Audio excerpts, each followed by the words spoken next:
Previously on Higurashi When They Cry console arcs. In this world, you'll be able to recreate the story from Hanyu's point of view. Your objective is to create the June 1983 ideal to you. You will need to collect many different fragments to make that possible. However, Takano's conviction is very strong. To overturn it, you'll need a lot of effort and a lot of fragments.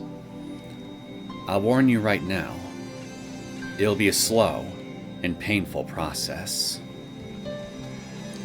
Hanyu went through it for over 100 years, and she even had to stop and give in to fate. Defeating Takano's conviction will not be easy. The trial in this world will put you through as much pain as Hanyu had to endure. Really, everyone doesn't believe in the curse at all. What they actually fear is going against the will of the village, being labeled an enemy of Hinamizawa. Enough so that they'd show barbaric faces to the people they hate, and wish that a curse would kill them. And the on-site director was the only one who received the curse this time. And if that's the case, then the next one the curse is likely to befall is the Hojo family, who organized the pro-dam movement. Or maybe someone who defended them. Or even someone who didn't come out strongly enough saying that they were an enemy. I've heard the villagers spreading rumors like that when I was out helping with farming work. And every time, it's not Orishiro-sama they're afraid of. It's the leaders of the three families.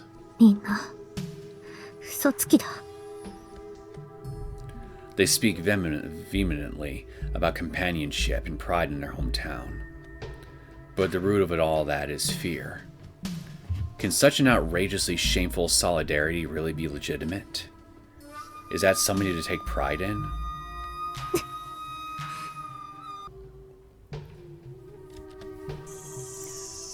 My head ached. My heartbeat was getting intense, and cold sweat began flowing down my cheeks. I clung to my chest and thought about trying to go home for the day, so I decided to go looking for Uncle Kimiyoshi. それで大丈夫なんですか? 確か以前、ヒージャック犯を射殺した刑事さんは刑事告発されて罷免。上の方々も何人かがお辞めになられたと聞きましたが。何、私たちとて指をくわえて黙っているわけではありませんよ。そもそも彼らに危険を負わせて命令を下す権限は彼らの公庫の憂いを取り除く義務を果たしてこそ担う資格を得るものと私は思っています。なればこそその行動に正当性を保証するのが私の役目。全力でもって未来のことを守るつもりです。すごいなあ。There was no sarcasm there. I seriously admired him. After all, unlike the so-called elites, the real elites have great resolve and strong compassion. Even in the siege operation, when it was overwhelming to see all his subordinates acting beyond their duties, to the point I felt totally outclassed. It was only natural when they had a boss like that. そういや、Minaiさんが撃ち殺したっていうあの下道野郎。名前、なんて言いましたっけ? 確か、滝口和則。Takiguchi. Where have I heard that name before? 東都大学の学生ですよ。T 大学籠城事件の時にもあの顔を見たことがあります。Bad?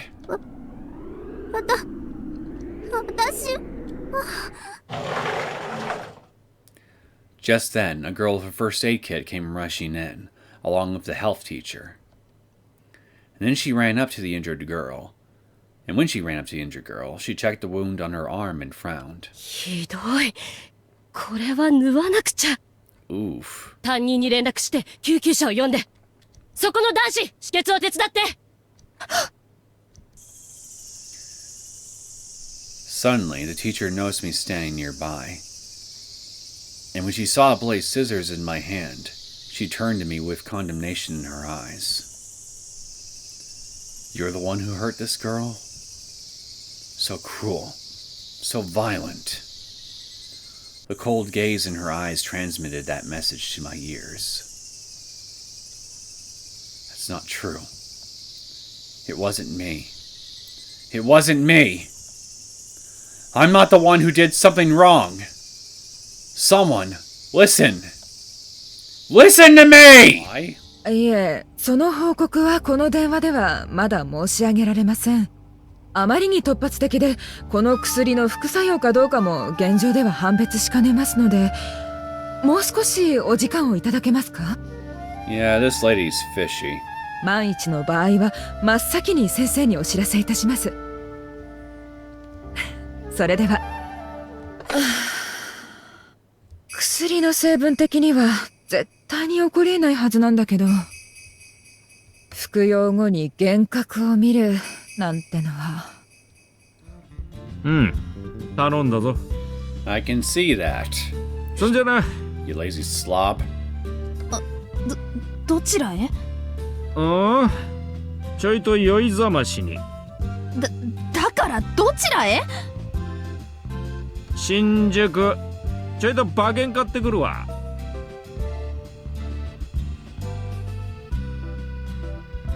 So, you were my father's brother in arms, huh?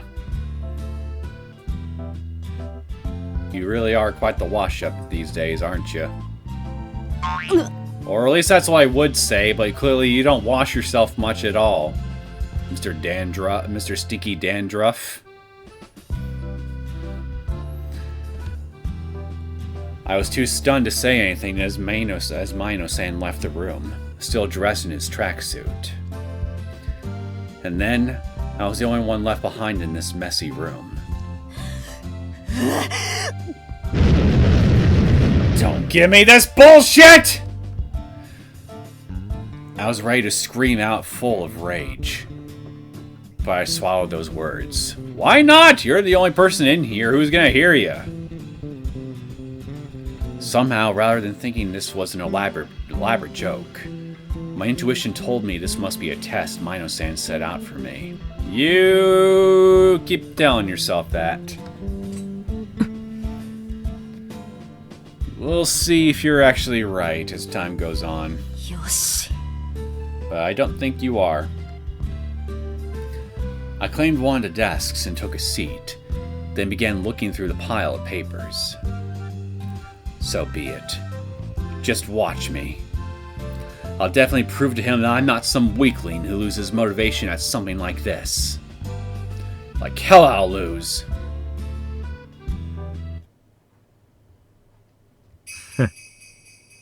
あの目、ほんとそっくりだぜ。やっぱり親子だな。If they don't say anything, it's like they're not there at all. Thinking about it like that, it's fine. And thanks to the power of the medicine the doctor gave me, I was able to turn my way of thinking around.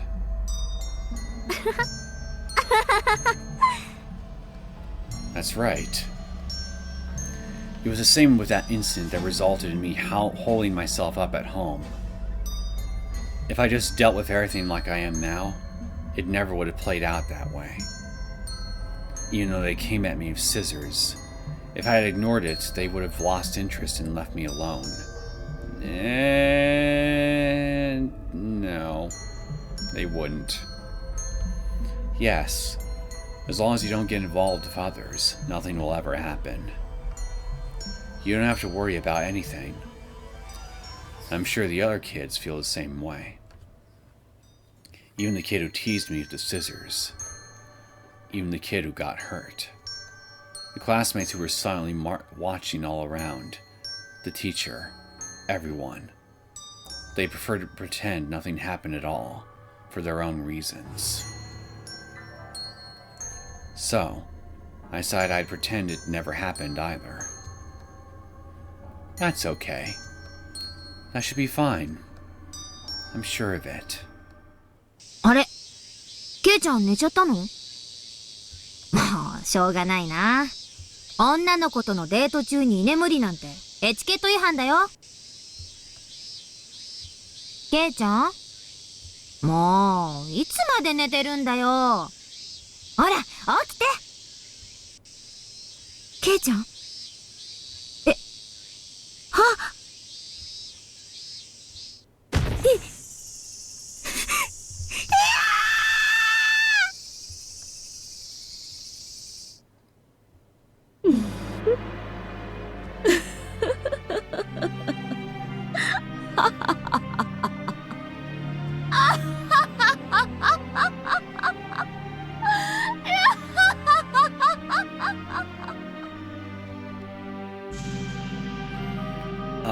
Excuse me, ma'am. なーに？何か用かしら？ No, no. Just searching for you. You haven't been to the clinic for a while now, have you? And you haven't gone home. 別にどうでもいいでしょ。ちゃんと報告書は約束の期日までに提出するわよ。それで問題ないんでしょ。 No, there's a big problem. え？ We received orders from up top to take the best strategy. Well, the harbor isn't far from here. Don't you think that would be a good place to never be found? 何の話よ。ちょっとどこへ。あ、 Sayonara, Takano. See how it is now. Hinamizawa syndrome never existed to begin with. We can't have you unearthing it when we're putting it all behind us. And so it continues. Greetings, my name's Neosekken, and welcome back to my Let's Play of the Higurashi When They Cry console arcs. So, we're almost 2.5 pages worth of fragments done with the connecting fragment arcs, so let's go right ahead and resume right where we left off, shall we? So, the Shirakawa Mountain Villa siege incident. I believe that's the one where Tomoe's father was involved in. And an event that was alluded to a couple times, even in the previous, even in some of the connecting fragments we saw in the last episode. So, feels like something particularly important in regards to the late Minai's fate has something to do with this particular incident. That's what my gut feeling is telling me. So I am quite curious to see what exactly happens here, and how it could relate to all the other events going forward. Shirakawa Mountain Villa siege incident.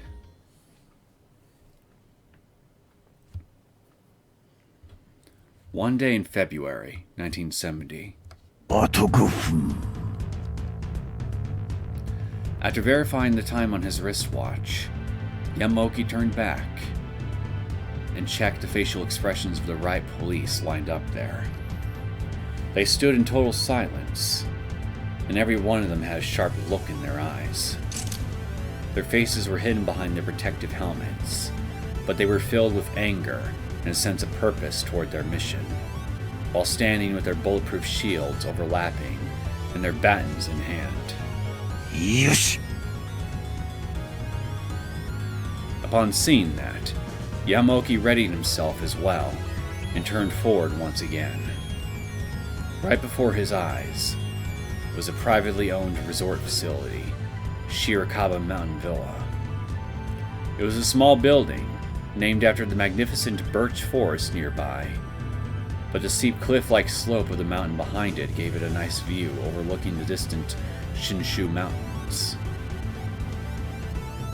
In other words, the besieged criminals could overlook the entire hillside where Yamaoki and his men were standing in wait, which is why even though they'd conducted 2 raids on the facility, the criminals successfully repelled both attacks. 一昨日に行われた突撃作戦などひどかった。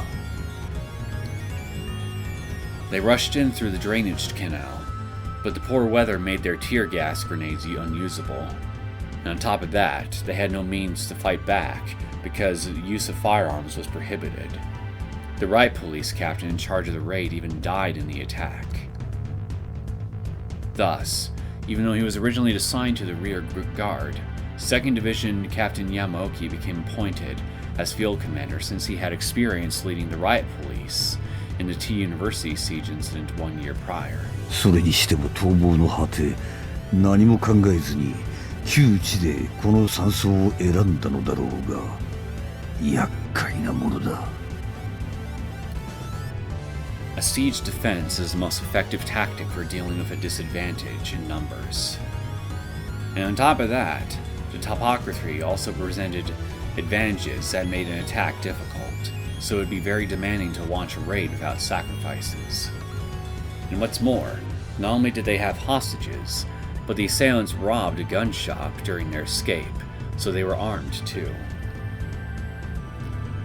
It was so cunning that even Yamaoki, who had dealt with similar situations before, couldn't help but click his tongue in irritation. Meanwhile, the 1st Division squad members who experienced a fellow officer being killed were ready to beat the criminals to death if given permission. Really, the fact that there was so little confusion even with a sudden change in command was evidence of the intense hostility they felt toward the criminal group. もっとも、警察が憎しみによって行動しているわけがない。それでは凶悪犯と同じだ。 Well, I would argue in this case the hatred is quite justified. Plus, as a member of the Metropolitan Police Department and acting under the National Police Agency, protecting the hostages and apprehending the perpetrators alive was Yamaoki's strict duty. And that wasn't just for humanitarian reasons. It was to prevent the criminals from being deified as martyrs who died standing up to authority, and keep other extremist groups from looking up to them and seeing them as a reason to expand their activities. Additionally, people have a strong tendency to criticize police officers for shooting indiscriminately, so if one of the criminals was injured by gunfire, the firing officer may be accused of criminal activity. It's ironic, but the dignity of the police force suffers when they're accused of breaking the law. When told about it that way, Yamaoki had no choice but to obey. Time went by as he pondered that to himself. And before long, the minute hand was pointing straight at 10 o'clock. The next moment, Yamaoki was barking into the transceiver in hand, with a small but sharp voice. 特化車両隊作戦開始了解 The moment he gave that signal, a crane truck cleverly hidden in a mountain recess emerged from the trees and began approaching the mountain villa. And hanging from the tip of the crane's huge arm was a massive iron ball, better known as a wrecking ball. Ooh, a wrecking ball! A special vehicle typically used for demolishing buildings that had been borrowed from a nearby construction company. And its role today was to wreck the terrorists!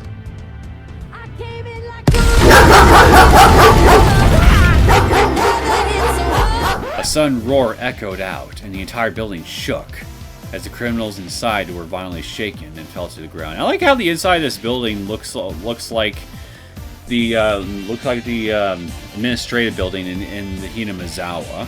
地震か？いや、違う。これはな。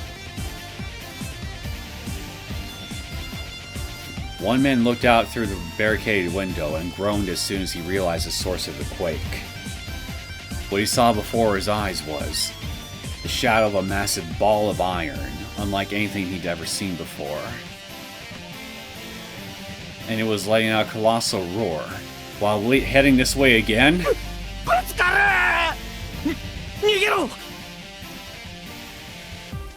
Forgetting to even bother shooting back, the criminals panicked and fled the area. The next moment, The barricade was blown away, with a sound like a bomb going off. Thanks to the impact of that blow, 2 people were struck by the wall and fainted in agony. やろう。中に人質がいるのにお構いなしかよ。違う。警察の奴ら、人質がここにいないことして、それで。Right. Thanks to intel, a suicide core found while investigating under the cover of darkness. Yamaoki already knew that the criminal group was stationed on the 3rd floor, while the hostages were on the 2nd. Based on that, they obtained blueprints of the mountain villa and carefully examined them to determine the best locations and angles to use the wrecking ball. First location, damaged, was chosen to prevent them from using the window to launch a counterattack. And next... NANI?! Once again, the criminals staggered and fell to the ground from the intense vibrations, and gasped when they saw the destruction right before them. What was destroyed this time was the staircase leading to the 2nd floor. Oh, cut off their escape. Nice. So you're using the 3rd floor to trap them. It became a total wreck, and it was no longer possible for even a single person to slip through there. 特化車両隊より報告。3階階段ブロックの破壊に成功。よし、第2フェーズ開始。放水車全車両、3層を取り囲め。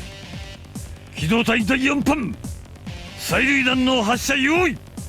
放水車第1から第3まで準備よし。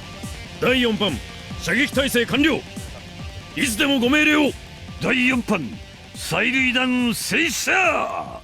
発射と同時に第1から第3、玄関口バリケードに突貫。行けー。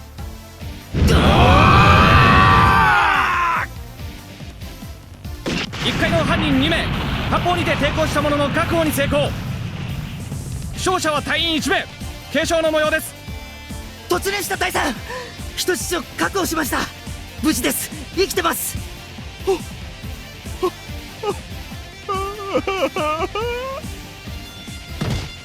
The landlord standing behind Yamaoki immediately broke down and started crying as soon as he heard that report. One of the hostages was his wife. It was far too soon to rejoice, but that news alone was enough to put his heart at ease.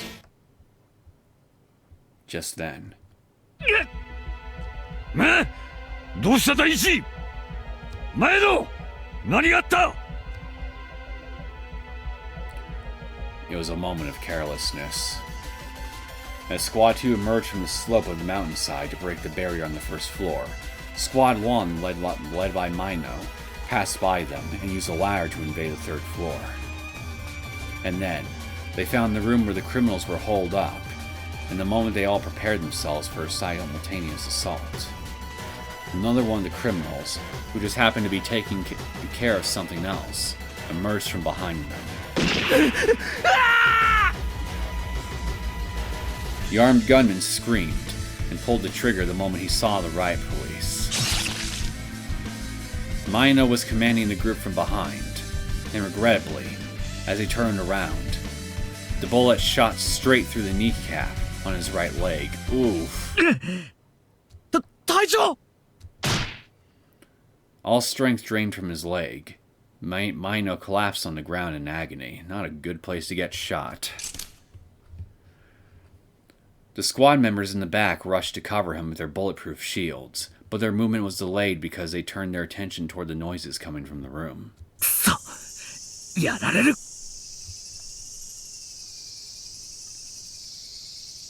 Mino watched as the criminal pointed the gun toward his head, then closed his eyes. Oh, Minai! And then, a dry, explosive pop came from behind. And following that, Mino heard something falling to the floor in front of him and opened his eyes again. No. The criminal had fallen to the ground and wasn't moving. And the source of the gunshot behind him. Minai-san. 第2より指揮者へ。3回制圧完了。犯人は1名を除いて全員逮捕しました。1名を除いて？その1名はどうした？申し訳ありません。犯人グループのうち1名が部屋を離れて紹介に当たっていて、はい、それに狙われた私を守るため、部下見ない警部補が発砲。撃たれた対象は現時点で心肺停止状態です。You are under arrest. Cardiac arrest.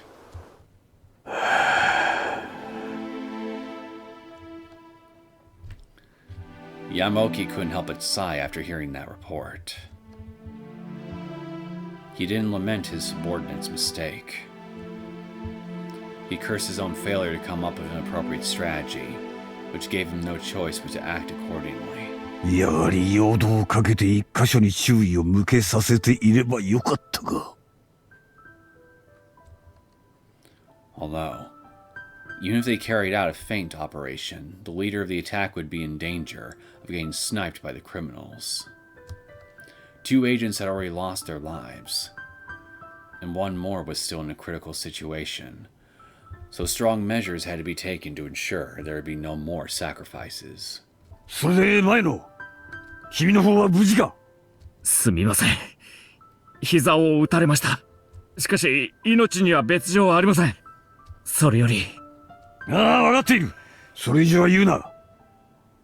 とにかくすぐに救護班を用意させる。ご苦労だった。Yamoki cut off the transceiver after saying that. And then he watched the riot police escort the criminals this way, as the media flocked to take pictures. 未来を助けてくれか。わかっているとも、それくらいは。By now, they were probably already reporting to the TV staff that one of the perpetrators was shot by an officer. But unlike the TV University incident, this time they had made various preparations with the interview team in advance. Aside from the gossip magazines, the major newspapers and key TV stations should follow directions. And in which case, what they needed to do going forward was... 山沖総隊長、結城幕僚長がお呼びです。今後の広報対処について相談があるとのことです。ああ、わかった。すぐに行く。Now, from this point on was the true opportunity to exercise his skills. He couldn't let an exceptional detective be sacrificed just to appease humanitarians.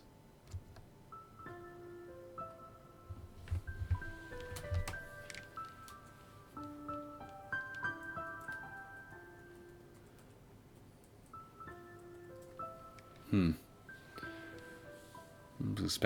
was expecting there to be more to this than what we got.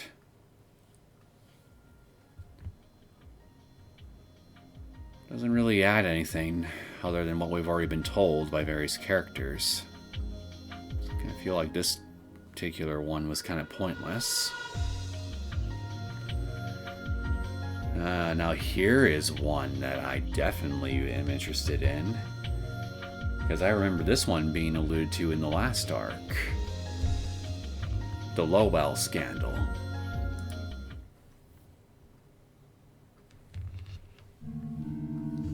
Number 1. Incident summary. What is the Lowell scandal? It's a series of medical incidents that occurred from the late 1960s into the 1970s, where mild to moderate psychiatric patients who were prescribed the Placil alpha medication began exhibiting abnormal behavior. It also refers to the scrutiny of the drug evaluation process after it was revealed that board reviewers were receiving large bribes in an international corruption scandal. Placil alpha was created by a certain foreign company called Lowell Pharmaceutical and was originally developed to treat mental illness, in particular to combat anxiety and depression in patients. It received a lot of attention as a potential silver bullet for treating depression, which was otherwise regarded as an incurable illness. However, it was found that the drug often induced side effects when taken, and was considered dangerous from the start.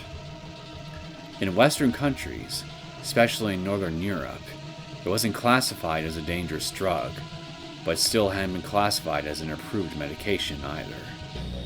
Nevertheless, it was approved as a licensed drug in Japan in 1962, intended to be used by medical institutions as a wonder drug for treating mental illness, which was a major social problem at the time.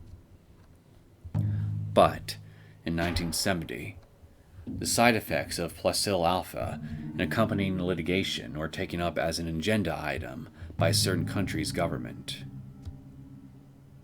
In response, a survey was conducted to determine if there were any similar cases observed in Japan, and surprisingly enough, there were quite a few incidents involving personal damage.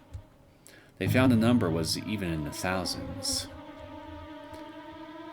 It was an abnormal situation because the number of doctors who handle mental illness was far smaller than those handling other illnesses. The government ordered the Ministry of Health and Welfare to immediately revoke the approval of Placil alpha, and for all distributors of medication from Lowell Pharmaceutical to immediately halt sale and perform a recall on the medication. Furthermore, they established an advisory committee consisting of experts in the field and sought to learn why related parties approved the drug and the risks were known in advance, and continued to ignore the reported cases of side effects. The government then learned that bribes were being paid to certain medical experts who had a say in authorizing the drug, and even to some bureaucrats in the Ministry of Health and Welfare. Conflict of interest. Number 2. Why did the incident happen? Before approval. Money, dear boy. Money.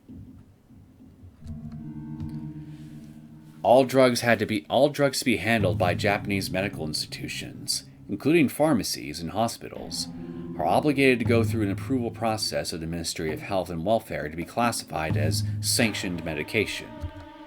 The safety and efficacy of these products is evaluated by the Central Pharmaceutical Affairs Council, an advisory body working for the Minister of Health and Welfare. Council members include Ministry of Health and Welfare staff and experts in the medical field, such as professors from medical universities and other medical personnel, and medication cannot be sold in this country without their approval. It takes a considerable amount of time and capital for a new drug to be approved as sanctioned medication. Are there any side effects?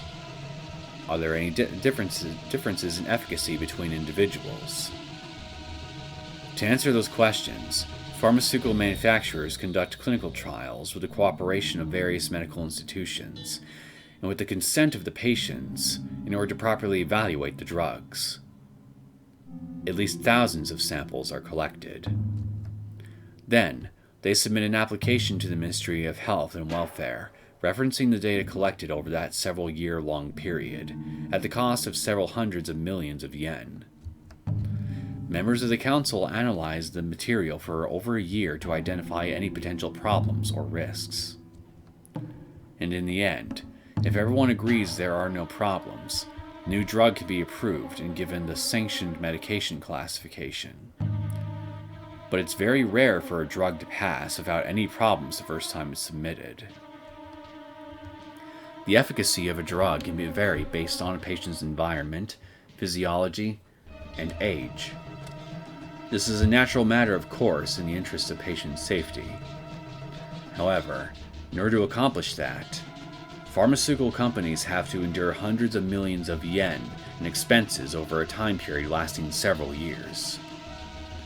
Thus, pharmaceutical companies have been seeking the cooperation of doctors and experts with authority in the field in order to shorten the trial period and improve the credibility of their clinical data. They were trying to cut corners, basically. The more well-known the doctor conducting the clinical trial, the shorter the necessary examination period to reach approval, which effectively reduces the cost. But the problem was the enormous amount of money being paid to doctors for their cooperation. There are no market prices for work commissions, And since all pharmaceutical companies are seeking the cooperation of exceptional doctors, in many cases, the sky's the limit when it comes to compensation. I want a yacht. I bet you one doctor has said at one point.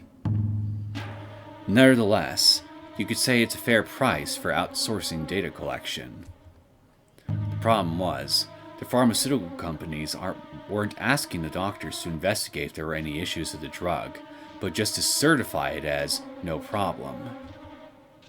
In other words, in cases like that, like the doctor they requested the data from doesn't actually check if it's safe or not, and simply forges clinical data. Obviously, this action defies medical ethics. In fact, it was later discovered that Lowell Pharmaceutical had paid a large amount of untraceable money to a prestigious university hospital known as an authority on mental illness in exchange for clinical trial results.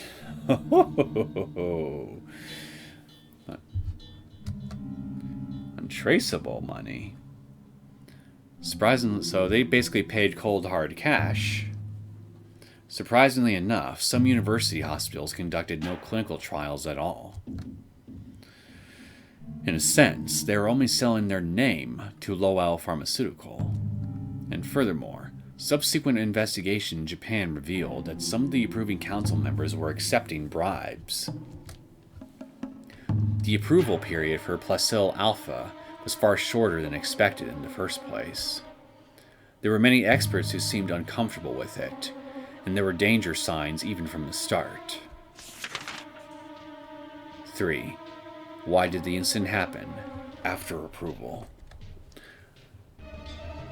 The drug's exclusivity period would expire in 6 years, after which point it could be manufactured and sold by other distributors. Naturally, competition would reduce the market price, and companies that develop new drugs would be eager to get additional sales.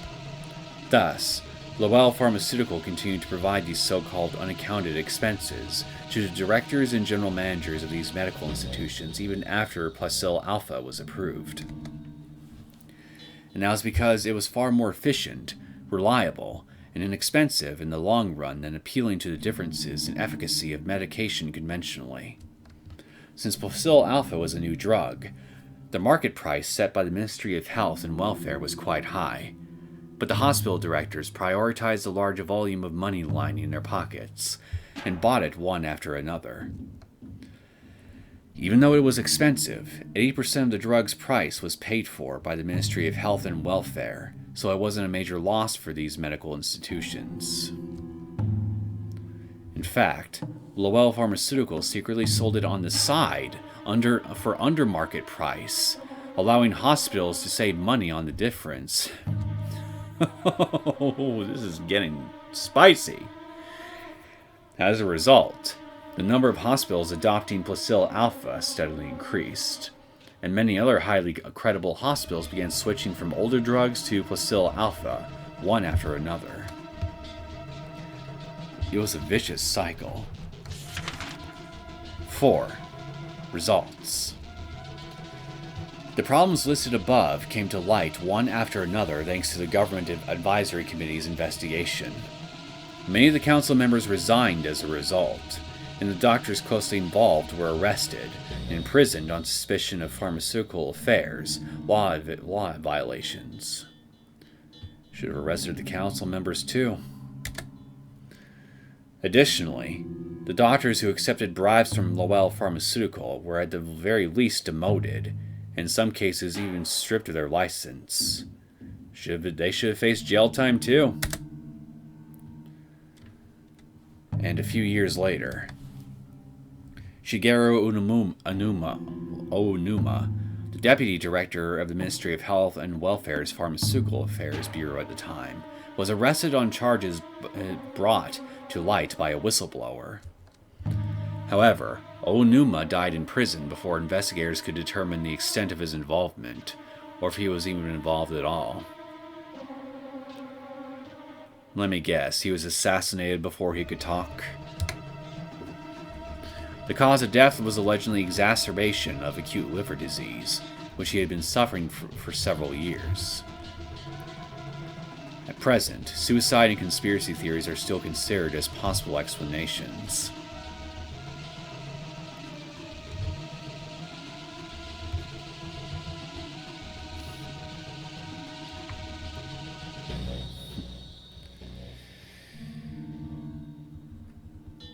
Can't say I find all this information surprising in the slightest.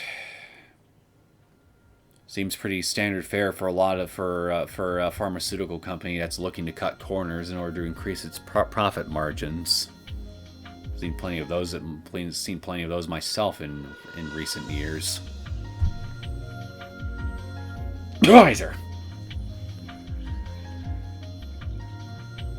So, public security detective's death.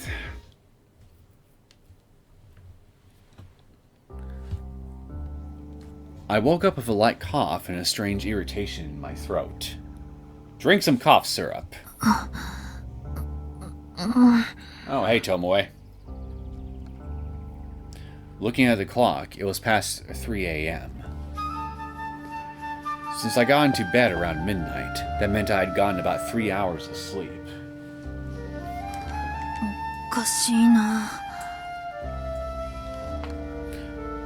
I always took pride in being a good sleeper, so waking up in the middle of the night was abnormal. But tomorrow, or technically today, I have morning training with the track and field club. If I don't get enough rest, I'm more likely to injure myself at practice. Oh, this was back when she was in school. I thought that and rolled back over, but I suddenly started feeling thirsty and opened my eyes again. For some reason, I couldn't sleep. Falling back asleep would be ideal, but I decided that I should get a drink of water from the kitchen to cool off, so I climbed out of bed. Then I stood up and unsteadily walked toward the door, reaching my hand for the doorknob. The moment I opened the door, intense heat blew into the room. Oh, it's the fire. Couldn't help but turn my head down and stumble, but I raised my head and opened my eyes. I was so shocked I froze on the spot. Even though the lights should have been out, the hallway was lit up in bright red. And even though it was the middle of the night, there was a shivering and roaring sound and a strange odor in the air. What's more, the stairs in the corner of the hallway leading down to the first floor were smothered in an intense blaze.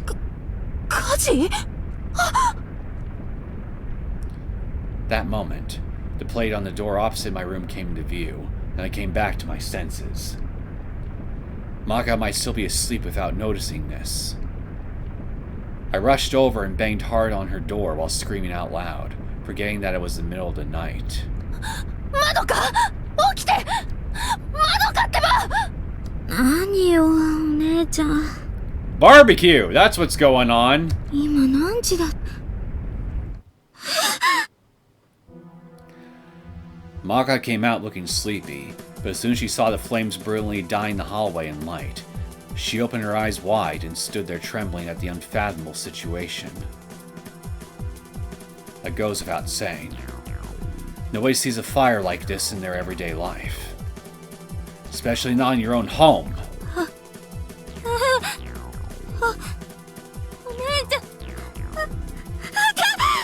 大丈夫、お姉ちゃんが一緒だから。お父さん、お母さん、火事だよ。早く逃げて。 I shouted at the top of my lungs toward my parents, who should be sleeping downstairs. But there was no reply. I carefully approached the stairs while watching the fire, raising my voice to call out to them. But again, there was no response. ひょっとしてまだ気づいてない？あるいはまさか。 I shook my head to stave off the terrible thought that came to mind. No way. It can't be. Plus, my dad is a detective. He should be quick to catch on. Even if he was asleep, there's no way he wouldn't know something so unusual going on in the house. I'm sure he already ran out of the house. He just couldn't make it upstairs because of the fire. And I'm sure he's watching from outside the house right now, thinking about how to help us. Yes, that must be it. I'm certain of it. お母さん、お父さん、助けて、早く助けに来て。落ち着いてまどか。とにかくここから出るのよ。出るってどうやって？階段こんなに燃えて降りれない。私怖いよ。 I looked back at my room beyond the hallway and gazed out the window. Right, there should be a garden just below my room. The ground there is all dirt, so it's unlikely the fire has spread there. 窓か？窓から下に降りるよ。そんな、どうやってこんな高さから飛び降りたら怪我しちゃうよ。怪我と死ぬのとどっちがいいの？私にしがみついてなさい。早く。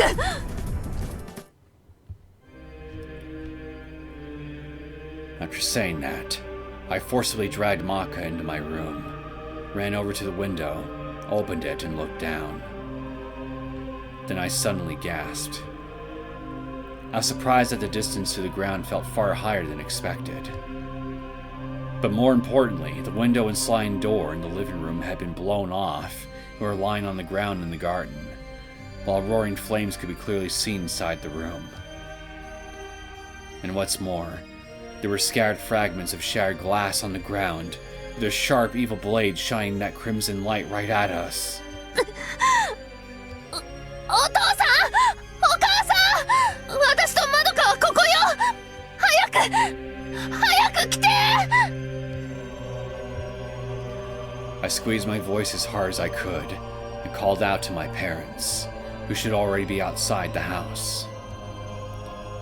But there was no response. In fact, I couldn't see any signs of them near the garden or the entryway. お姉ちゃん、火が。 Turning back toward Maka's pained voice, I saw the flames in the hallway had already spread to the doorframe, showing signs of even creeping into the room. There's no time to hesitate. 神様。 I closed my eyes and made a desperate prayer for the first time in my life, then opened them again.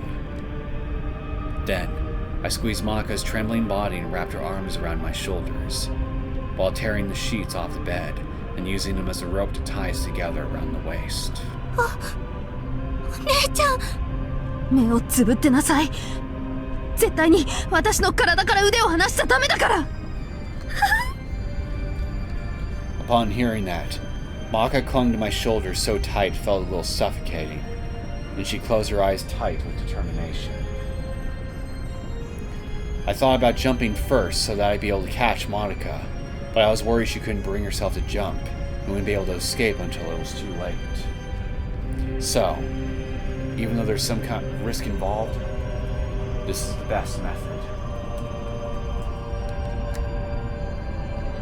Even in the worst case, I should be able to land underneath Modaka to protect her. 行くよ。 I tore off the curtain and made it into a long string, and then tied it around one of the legs of the bed. Then I firmly grasped it in both hands while hanging outside the window, shaking off my hesitation and fear as I held Maka in my arms and began to descend to the garden.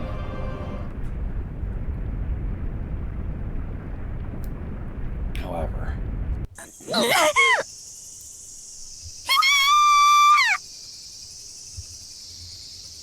since it was just a thin piece of cloth, I couldn't withstand the load of two people. It couldn't withstand the load of two people, so the fabric tore near the middle of the curtain.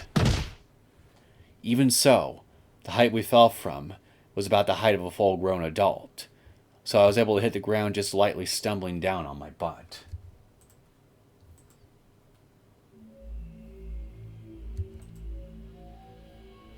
Just a few minutes later, the fire had overtaken our room. I had a slight bruise from the fall and a few cuts on my arm from the glass, but I wasn't seriously hurt.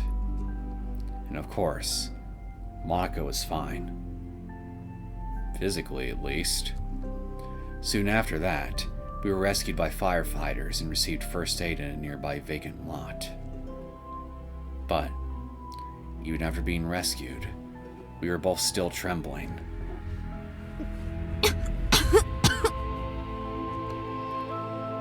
My nose twitched from the irritating stench all around the area. My throat ached like it was stuffed with burning sand, and the coughing wouldn't stop even after taking deep breaths. When I rubbed my cheeks, they were sticky with a mix of soot and sweat. But I was so stunned I couldn't even feel bothered by it. I just kept gazing at the wreckage that should have been my home.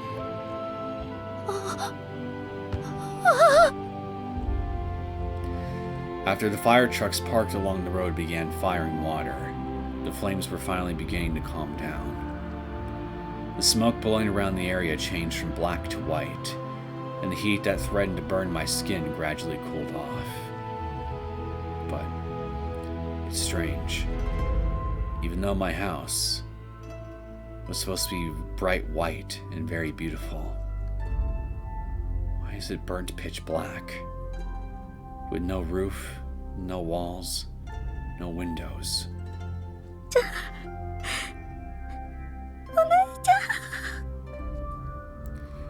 Upon hearing that voice, I turned and looked at my sister Modaka, who was still shaking in my arms.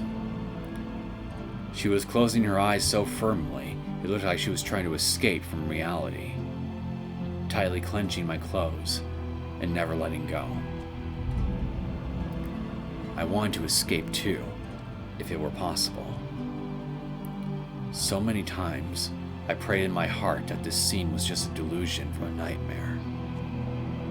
If it's a dream, just wake me up already.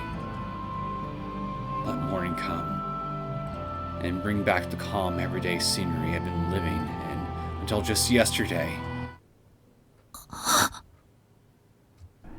However, my head became clearer and clearer, and I felt more awake, as if to mock my desperate wish. And the signs of the fire assaulting all 5 of my senses put my consciousness firmly in reality. そうだお母さん、それとお父さんは I suddenly realized that I'd forgotten about them all this time, then ran over to a nearby ambulance with Modaka. There was nobody there but the staff who had treated us. No signs of anyone being brought there. Nevertheless, I shook off the increasingly growing bad feeling I had, while grabbing one of the firefighters by the arm and trusting him with my single hope by asking him all at once. すみません消防士さん。私たちのお父さんとお母さんは。え？君たち以外の誰かがあの家の中にいたのか？いました。1階の部屋にお父さんとお母さんが。あそこの今の廊下を挟んだ反対側に。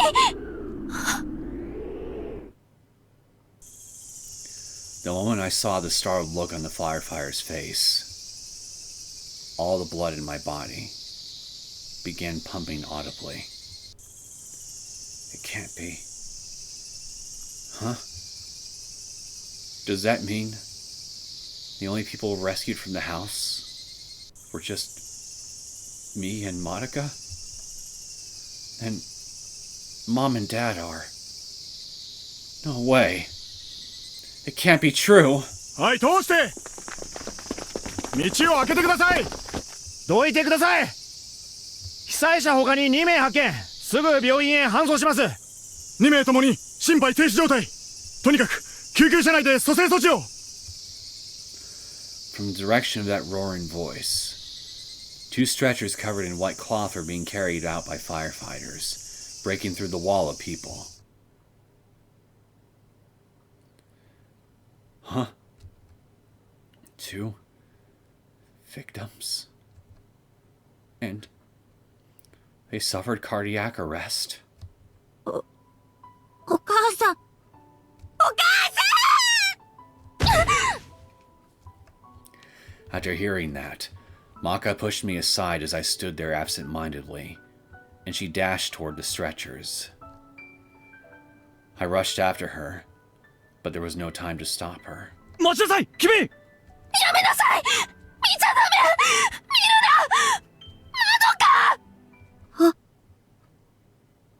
お母さん。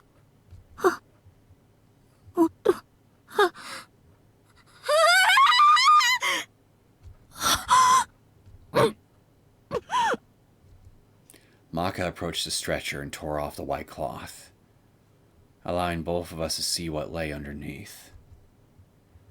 It was...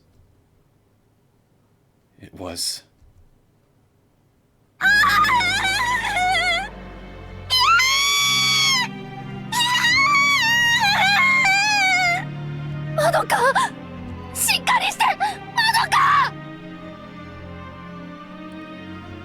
Why? Why? Why did this have to happen to our family?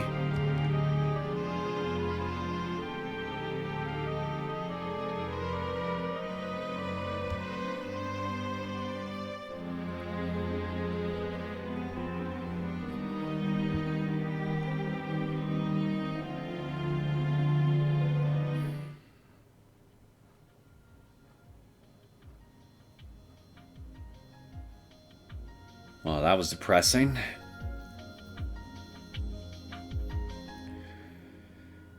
Yeah, I could also see that as definitely being incredibly traumatic for a child. See your parents in such a state.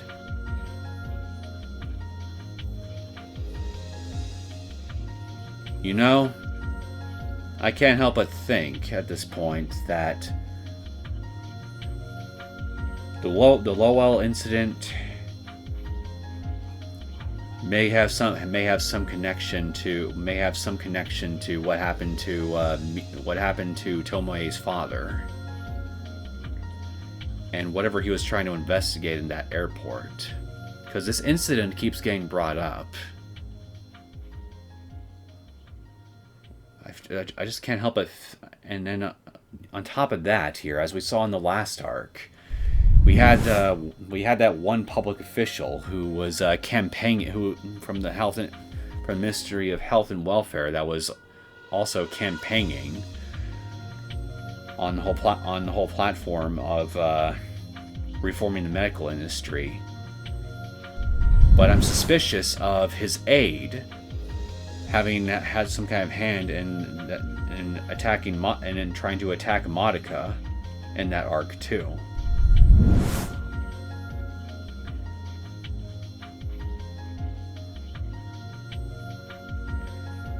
Couple all that with all the medication, but the medication that Natsumi was taking,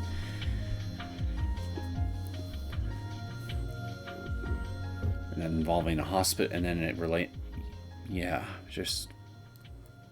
it's gotta be connected somehow. I know I'm not explaining it terribly well, but I just can't help but feel like this is all connected.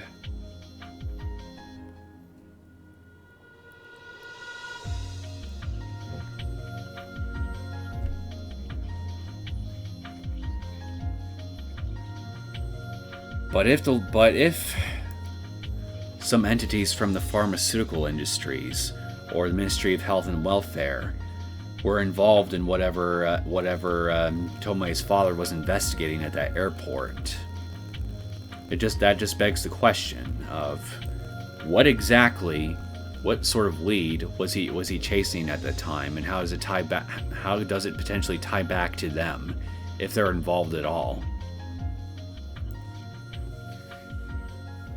And honestly, I don't really have a solid lead here to make that determination.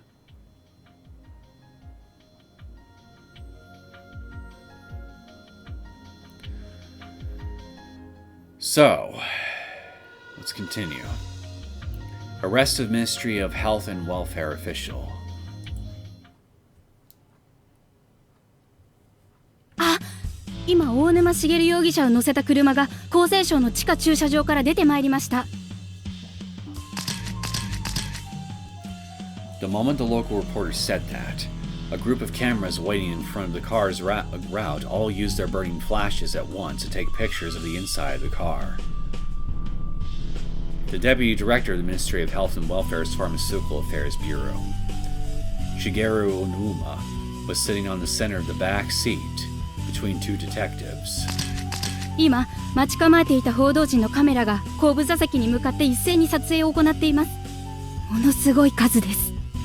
私も気をつけていなければこの人混みの波にさらわれてしまいそうなほどです。 A short distance beyond the car, a group of people could be seen waving banners and placards, with various abusive phrases written on them in jumbled letters like murderer and corrupt official. And the mob of people slowly moved toward the car all at once, shouting in rage. 人殺し！うちの子を返せ！あんたは人間じゃない！鬼だ！患者たちの命を踏みにじってどうして平気な顔してられるんだよ！そこまで金が欲しかったのかよ！税金で雇われた人間のくせに恥を知りやがれ！ If only more people acted this way towards real-life pharmaceutical companies. あそこに集まっているのは被害者の会の皆さんです。患者のご家族、知人、そして病院関係者、相当な人数に見受けられます。彼らは一斉に大沼容疑者の乗る車に向かって罵声を浴びせています。あ、今投石がありました。ちくしょう！ちくしょう！お前らのせいで俺の娘は！娘は！石を投げつけた人は周囲の警察官によって取り押さえられたとのことです。ただその怒りたける感情は私たちにも理解できるものです。何しろ今回プラシルの副作用で病状が悪化した患者の数は現状確認できるだけでも500人以上。もともと分母の小さな精神疾患の分野においてこの数値は異常なものと専門家からもご意見をいただいております。さらに患者が死に至った事例もいくつか判明しています。現場の吉村さん、護送される大沼容疑者の様子はどんな感じでしたか？はい、ちょっと車内が暗く覆われていて、しかも大沼容疑者は頭からすっぽりジャケットをかぶっていましたので表情などは分かりませんでした。ただ関係者の話ですと警察官が彼の職場に訪れる前から落ち着き払った表情でもはや覚悟を決めたという様子であったとのことです。以前の取材では確か自らの潔白を訴えておりましたよね。そのあたりはどうだったのでしょう？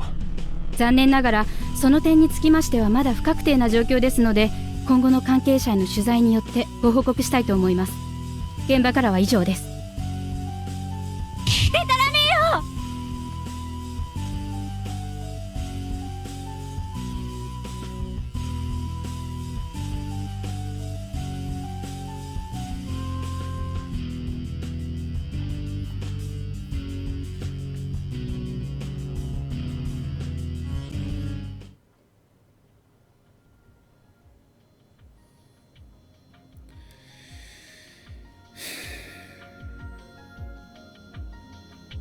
！This is why you don't cut corners, especially when it involves medicine. Otherwise, it's just disastrous for everybody. Resignation notice.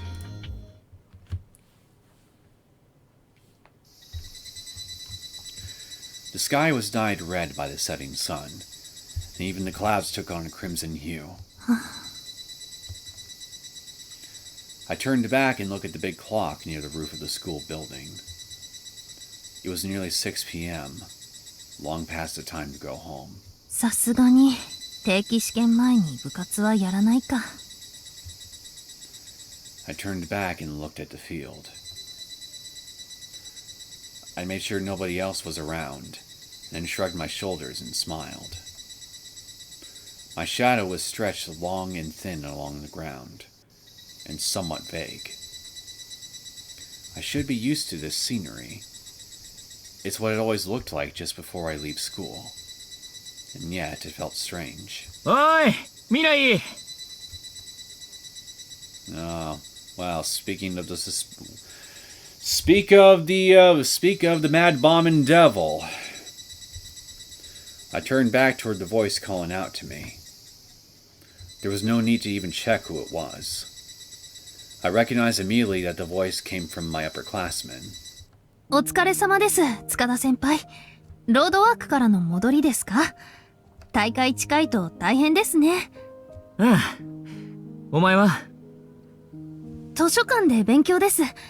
中間ちょっとミスっちゃったから期末で挽回しないと。嘘つけよ。Having unconsciously been looking away, I rose my eyes upon hearing that, and then looked back at Tsukada senpai. He seemed angry, but also sad. It looked like he was deeply worried about me. 先輩？聞いたぞ。やべから。お前、陸上部辞めるんだって。ええ。まあ。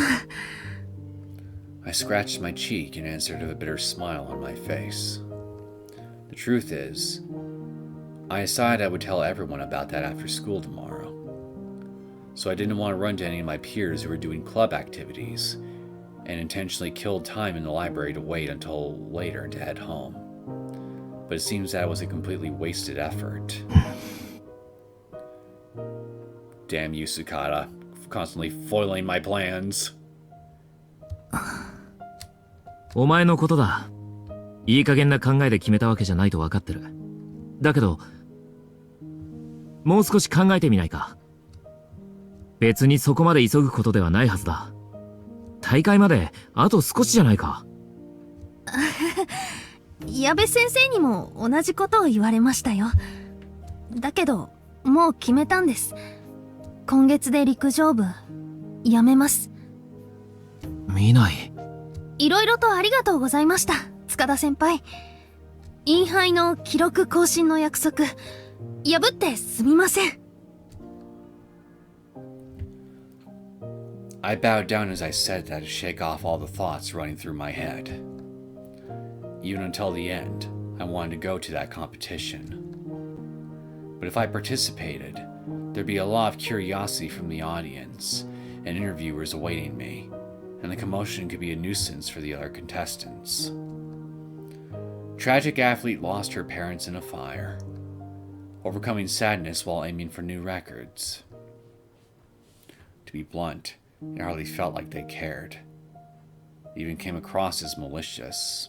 They're just using you just to get eyeballs on their papers. Even if it's eye-catching, it'd bring me no joy to attract interest from something outside the competition.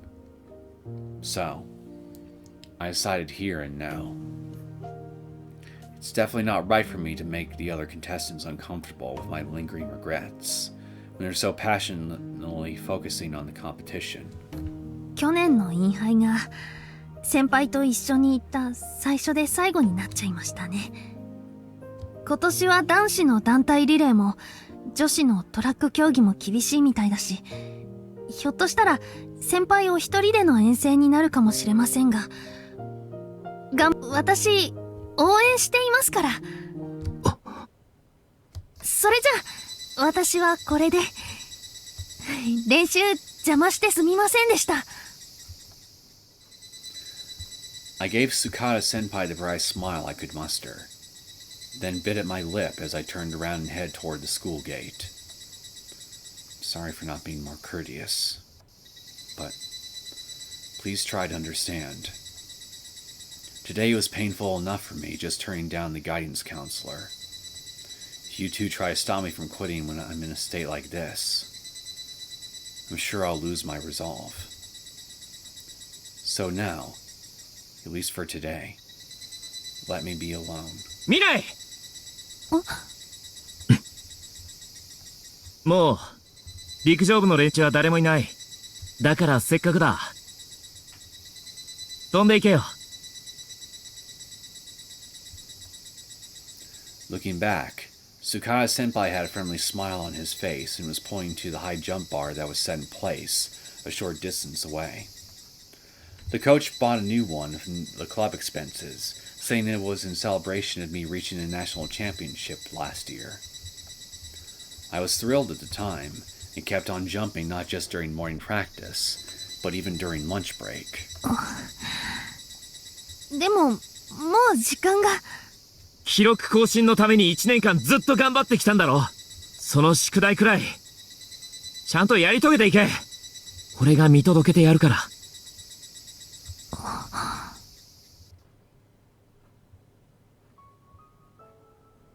I'm sure of it. He really wanted to say something else. Don't quit. Let's do our best together for one more year. Even if he didn't explicitly say it, the look in Tsukada senpai's eyes conveyed that to me. But he dared not say it because he knew the circumstances that led me to leave the track team. Always believing that people could only be saved with compassion and mercy. That was the kind of person Osamu Tsukada was.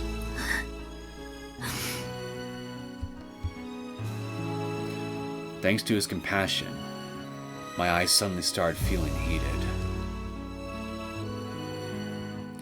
Right as tears were about to come spilling out, I looked up to the sky. 着替えてこいよ。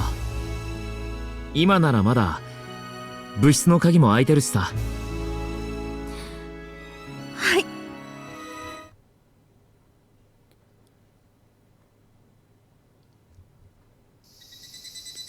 When I changed into my uniform and came back to the track field, the high jump bar was already set in place. 準備できてるぞ、見ない。この高さでいいんだよな。はい。Gently gazing at the trick marks beside the pole, I suddenly went numb. The bar was set 1 centimeter higher than my personal best, from when I won at the National Athletic Meet last year. 覚えてくれてたんだ。Although, up until now, I never managed to successfully jump this height. And the coach would never let me jump it, saying my form becomes clumsy when I'm overly focused on it. But now, the ban had been lifted. I'll never have to worry about my form getting worse. さあ、飛べよ。Then Tsukada senpai adjusted the bar on the poles and turned to me. It's almost closing time. The chime will probably ring out by the time I made a single jump, signaling the remaining students to leave. I nodded to my senpai, then lined myself up with the line on the ground. And then, I lightly inhaled and then exhaled. And at the same moment I inhaled again, I pushed on my feet and broke into a run. I ran in a bow-shaped curve, gradually approaching the bar with light steps. And the moment I reached maximum speed, when I saw the shadow of the bar right beside me, I kicked on the ground and jumped back first. My body soared high in the air as I gazed up at the dazzling sky. Almost on instinct, I flipped back with my legs up in the air. In that moment of weightlessness, I sensed the sound of the bar lightly shaking before I landed on the soft mat below me. You did it! I turned and stared at the bar. It was faintly quivering to and fro, but in the end, it was still on the poles, standing still. The next moment, I heard Tsukada senpai cheering. やったぞ、未来！自己ベスト更新だぞ！はい。 Wait a minute. Does Tsukasa have Yoshiki's voice actor? Is it the same guy? 'Cause now that I think about it, they sound kind of similar. I was delighted, and for a while, I just laid there motionless on the mat, with my arms and legs spread wide. This feeling, this joy, is something I'll never forget. I held back the tears welling up inside me, while carefully reflecting on that thought.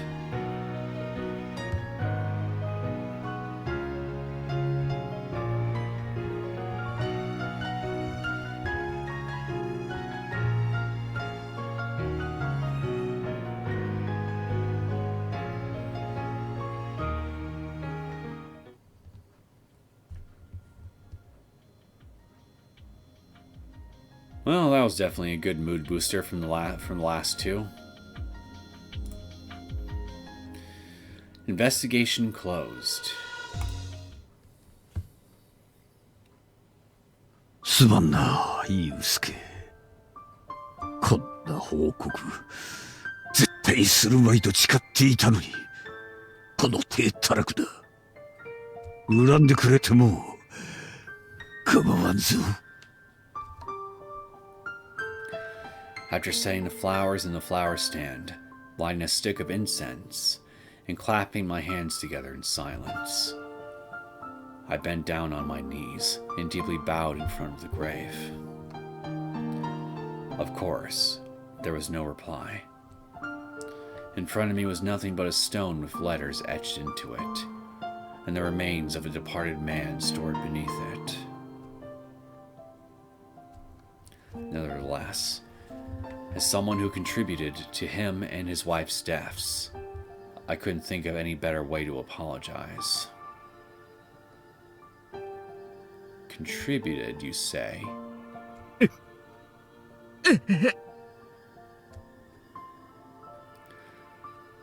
Mino was right beside me, kneeling on the stone pavement and leaning forward as large tears came flowing down his face. He looked like he was in pain even before we got here. Seeing the tombstone right in front of him must have really gone to him. But I don't think there's anything embarrassing about a full-grown man doing so in this situation. In fact, I was envious of his youthful propensity to express his emotions so honestly. Yusuke, それに信美さん。事件の真相を突き止めることなく、捜査本部は昨日解散になった。本当に申し訳ない。A dull thud rang out. Looking down, Mino was pounding his fist on the ground in front of him.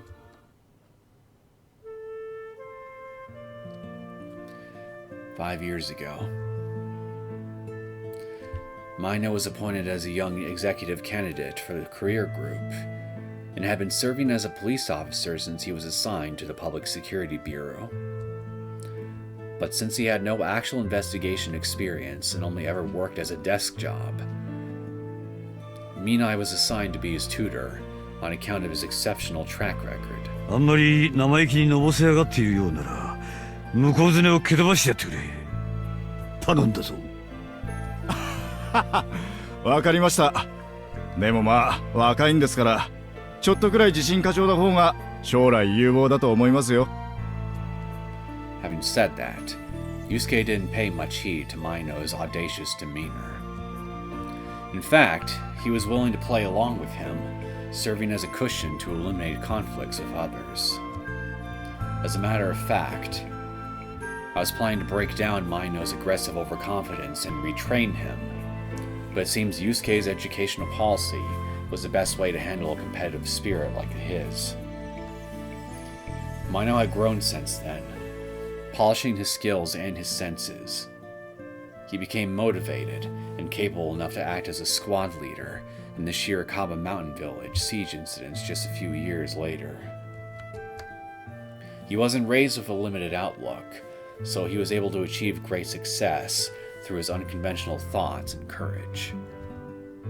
前のは上昇志向が強い分、意にそぐわないことに反発はするが、理解されない状況には孤独を感じるやつだった。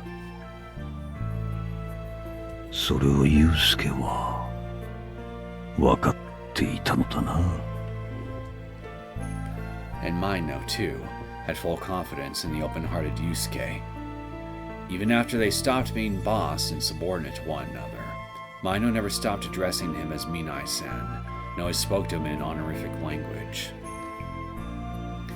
He always listened to him, and respected any comments and suggestions Yusuke gave him. For a self-confident man like Mino, that was a rare thing. 未来さん、すんません。すんません。Mino continued to apologize, propping his head on the ground and crying non-stop. This was the second time I'd seen him this deeply in tears. The first was the night of the fire at Yusuke's house. Or rather, I should say the arson that claimed his life.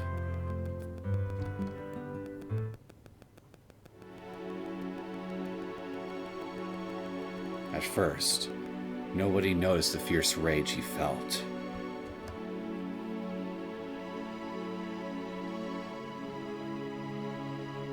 In front of the other attendees at the funeral, Mino remained expressionless, just staring at the picture of the deceased on the stage.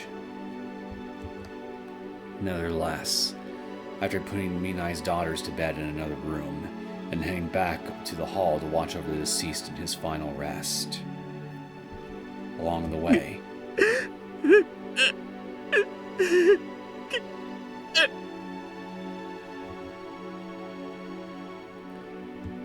I felt like I could hear someone moaning in the woods behind the garden. So I gently stepped down from the veranda and headed to the garden. And then... 畜生！畜生！殺してやる！未来さんをあんな目に遭わせた奴ら！絶対に全員この手でぶっ殺してやる！ Mino was pushing his forehead against a tree trunk, letting out a beastly roar filled with anger and sobs. The burning flames emanating from his sharp glare, and the look on his face as he roared like he was breathing fire, was something I will never forget.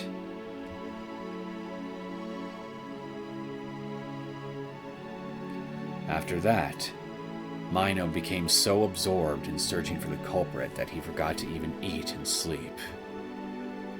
Ever since the investigation headquarters was established within public security, even people who knew him in the past couldn't believe their eyes when they saw him. 絶対にこの山だけは他の連中にやらせない。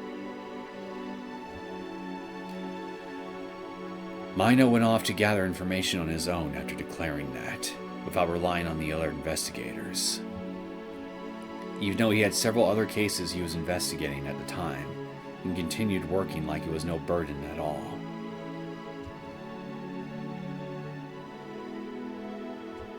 However, the primary mission of public safety is to protect national security and maintain public order, not to investigate the criminals behind the murder cases. And what's more, upper management doesn't take kindly to field off workers running on obsessions like avenging their colleagues.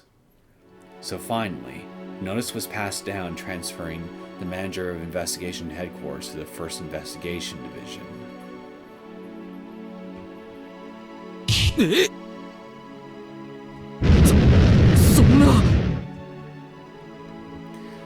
The screams and shouts of the investigators who heard it were loud enough to shake the large conference room.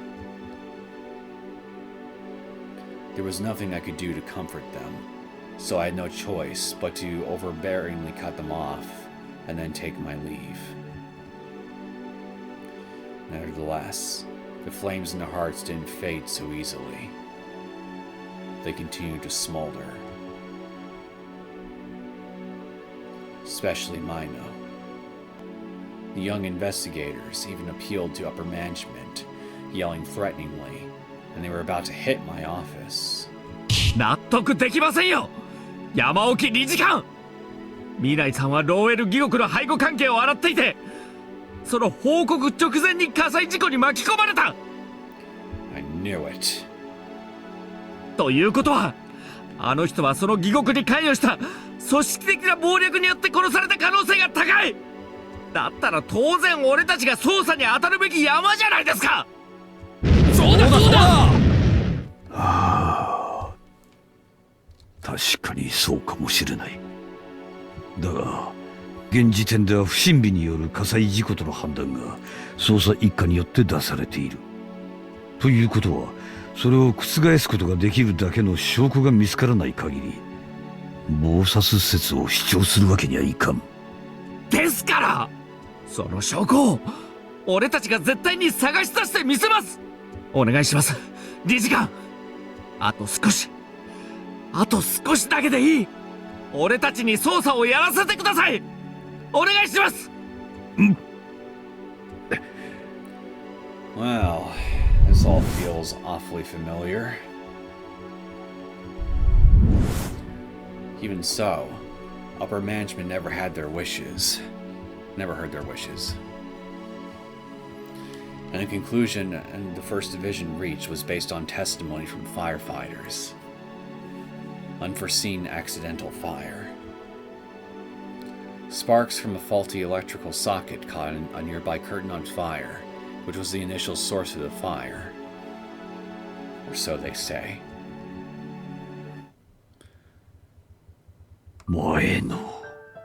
You didn't find any trace of accelerants or anything on the scene, like gasoline? That alone would definitely be a major red flag. ありえないでしょうが。そんな失火ならなんで未来さんは焼け死ぬまで火事に気づかなかったんです。逃げた様子もなく寝室から遺体が発見されるなんて絶対にありえませんよ。確かにな。Out of all my subordinates, Yusuke was especially good at assessing the situation. His technique of acting carefree while observing his target was truly genius. Even when we went out drinking like usual, on the way home he happened to notice that one of the people we walked past had a pistol. He was always alert and on guard. How could he have slept through a fire without noticing it, and burned to death? Needless to say, Mino didn't buy it either. And when the investigation to the cause of death was shut off by upper management, I was fully convinced. The people who killed Yusuke and his wife were probably putting pressure on them too. だったらせめて住職にしてやりたかった。残された娘さんたちのためにも。Pension and severance allowances are provided for a deputy inspector in case of accidental death when off duty. But even considering his years of service, I don't think that would amount to much. Meanwhile, someone pronounced killed in the line of duty is automatically promoted 2 ranks and declared a superintendent. On top of that, additional payments are prepared for the victim's bereaved family. It would have allowed the 2 of them to live comfortably. Nevertheless, the personnel department insisted that he would not be classified as killed in the line of duty. Pinching your pennies even on this shit, huh? Bastards. I clenched my teeth and squeezed my fists so tight my nails dug into my palms. Yusuke was acting on my orders, pursuing something that seemed to be connected to the Lowell incident. In fact, the very day after his death, I was scheduled to hear an interim report from him. In other words, I can't help but think that the murder of the Minai couple was an attempt to obstruct that, masquerading as an accident. No, what else could it be? That seems pretty obvious to me. That's what this was. ユウスケ、俺たちの追っている敵はそんなにもでかいやつだったのか。だとしたら俺たちは一体どうすればいい？どうすればそいつらに立ち向かうことができるのだ。The justice of the police is absolute. Until it isn't, like with here. We stood up to dangerous situations and vicious criminals, backed by that pride and belief. But if such an absolute, unshakable evil entity were to appear, what should we do? Look the other way? Give up? Or...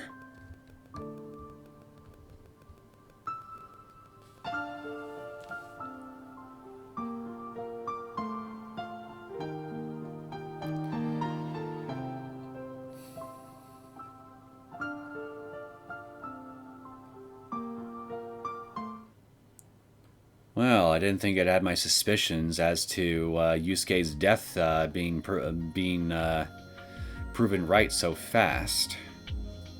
Thought I'd have to wait until maybe the last 2 or 3 arcs in order to see any evidence of that.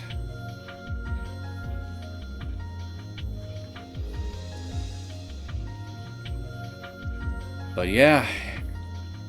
That's definitely the case. Then suddenly, everything that we know about his death up till this point, it's all now starting to make sense. And once again, if Lowell, or at least some entity connected to them, is in any way connected to the other arcs involving Natsumi, then yeah. Looks to me like we've identified our console arc exclusive group of baddies that we gotta take down.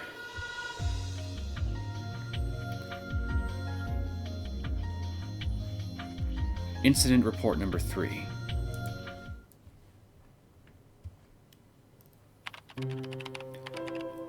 Incident report 3. Hinamizawa Branch School Hostage Incident. 1. Occurrence. June 29th, 1983. Around noon. Oh, I see. Are we going over the whole thing with Reina in Chapter 6 again? 2. Hinamizawa Village of Shishibone City. Hinamizawa Forest Services Building. 3. Around noon on June 25th, the culprit invaded the Hinamizawa Forest Services building. She broke into the Hinamizawa Branch School classroom, which was set in that same building, and took 25 students hostage. After that, a large quantity of gasoline was spread across the classroom, and the culprit holed up inside for over 7 hours.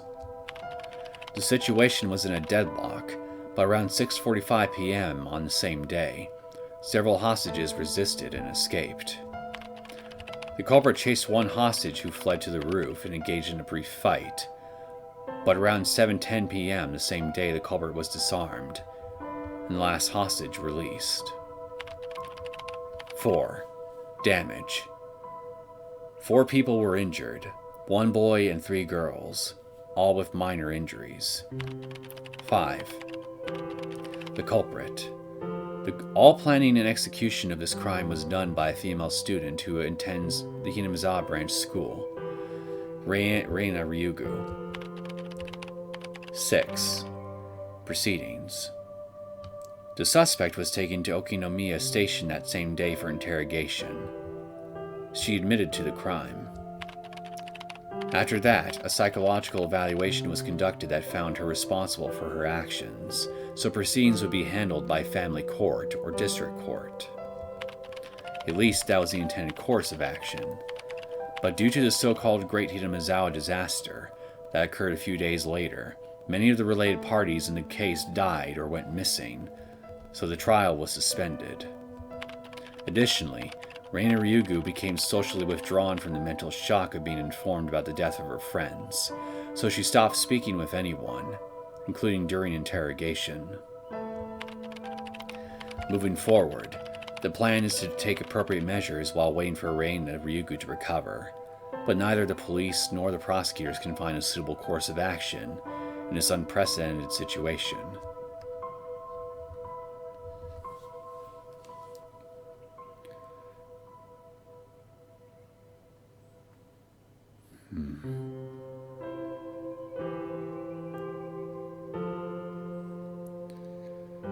I still remember the bitter feeling I felt when I saw chapter 6's ending for the first time. Being given that one little glimmer of hope only to have it snatched away just like that. I was not happy at all.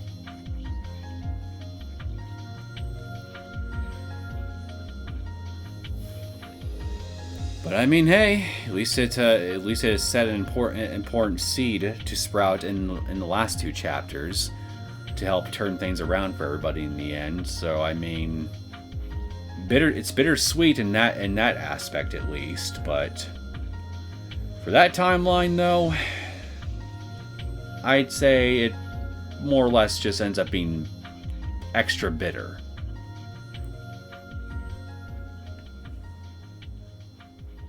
Incident Report Number 4.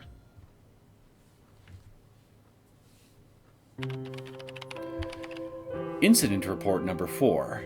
Kaikuichi Service Area Female Detective Murder Case. 1. Occurrence. August X, 1983. Location. Kaikuichi Service Area, Kaikuichi City, Aichi Prefecture. 3. Overview. The incident was reported to the Communications Center of Aichi Prefectural Police Headquarters from a public telephone line. The source of the call was public phone box number 8 in the Kaikuichi service area. The report came from an anonymous man.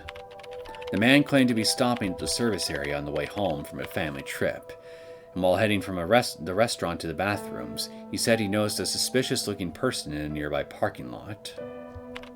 In response to that information, Police car number 7, which was on patrol in that area, was contacted by Kaikuichi Station, since the area was under their jurisdiction, and 2 police officers rushed to the scene. They arrived 17 minutes after the initial report and were about to question a man matching the caller's description, but the suspect immediately fled the scene. 1 police officer was knocked out at the time, so the man was pursued and then detained in a police car on the charge of obstructing government duties. The man was then physically examined. Several tools and weapons, knives under 20 centimeters in length, and multiple wallets were found in his jacket pockets. It was judged as vehicular burglary, since not a single one of the wallets had a driver's license that matched him. After confirmation by the Kaikuichi Station investigator who arrived a little later, he was arrested on charges of theft and property damage and taken to Kaikuichi Station. During subsequent interrogation, investigators noticed that the methods used were similar to the murder of Chief Inspector Tomoe Minai, now Senior Superintendent after being killed in action, which also occurred at the Kaikuichi service area back in July. This all takes place right during.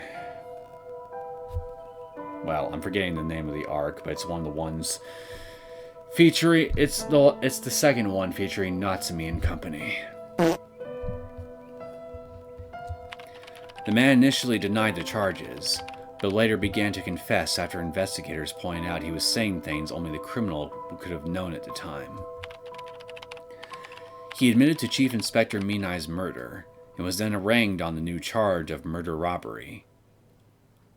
On those grounds, the prosecution filed for same-day indictment. 4. Deliberation. However, the man changed course and denied all charges at the trial a few months later. The defendant's reasoning was that testimony was coerced by detectives, forcing him into exhausting, persistent interrogation. Some media outlets reported it was possibly a false accusation, but since the defendant was a habitual offender with 2 previous charges, the first trial sentenced him to the death penalty. The defendant filed an appeal that same day and is currently awaiting a new trial.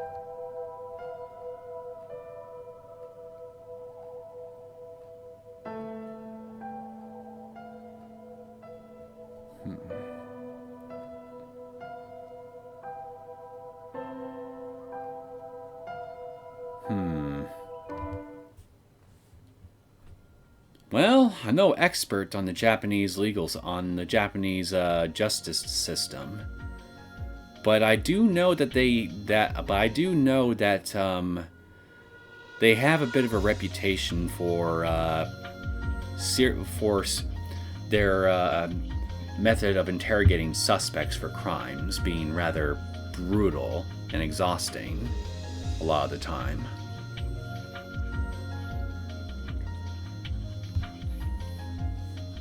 So I mean, I guess it's not outside the realm of possibility. That's what happened.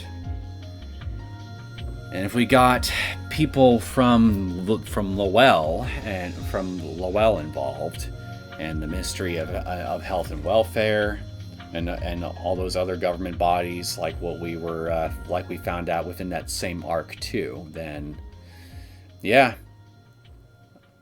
Can't dismiss the possibility it was possible that this guy was pressured into making a false confession. Incident report number 5. Incident report number 5. Series of disappearances in Hinamizawa. Addendum. Series of disappearances. So Chapter 2 and 5 of the main story.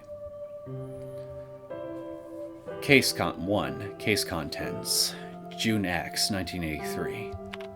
Location: the Hinamizawa district of Shishibone City, commonly known as Hinamizawa Village, inside the basement of the Sonozaki estate. Yeah, it's chapter 2 and 3. I mean 5, excuse me. 2 and 5. 3. Overview. Consecutive disappearance cases have been occurring in Hinamizawa Village, Shishibone City. The suspect is Shion Sonozaki. The suspect is believed to have abducted, imprisoned, and murdered 5 residents of Hinamizawa Village: Oryu Sonozaki, Kiichiro Kimiyoshi, Rika Furude, Sadako Hojo, and Mion Sonozaki, between the 19th and 21st of June.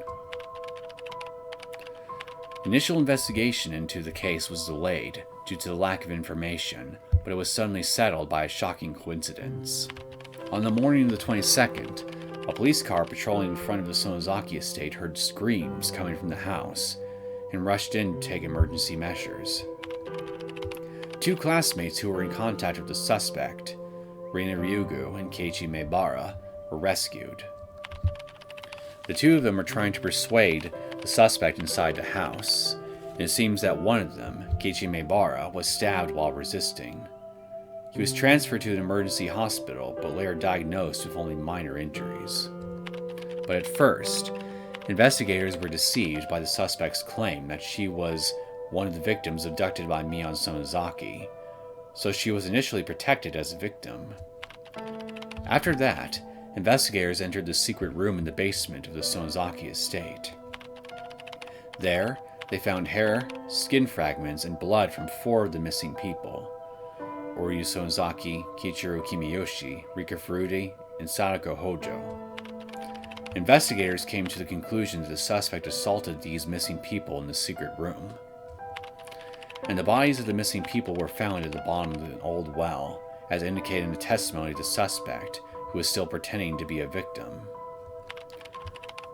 Investigators were confused because she told them the culprit is Mion Sonozaki, and that Mion Sonozaki had fled through a secret escape route. As a result, the suspect was temporarily overlooked as part of the investigation. This fact should be given serious consideration during subsequent review of this case material. However, ongoing investigation found no traces of Miyo Sonozaki escaping through the cave she allegedly used as the escape route, and the suspect was also exhibiting unnatural behavior. Based on information from related parties, the police decided to ask the suspect to accompany them as a key reference person. Perhaps sensing this development in advance, it seems the suspect attempted to escape from the apartment where she lived.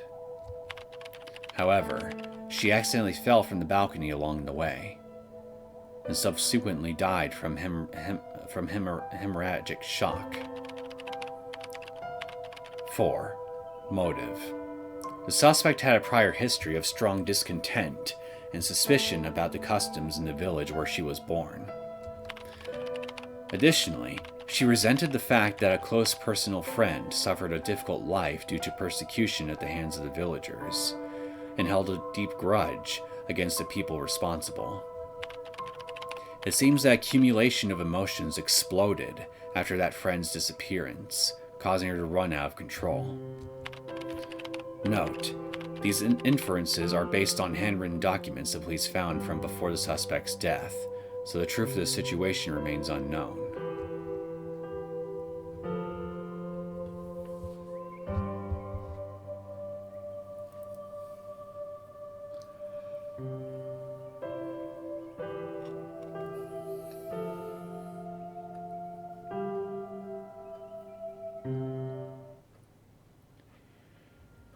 Those 2 chapters really were something else. The tension was just otherworldly, you could say. Modaka Minai. Let me guess. We're going to see firsthand the life that Modaka decides to live for herself after running away from home.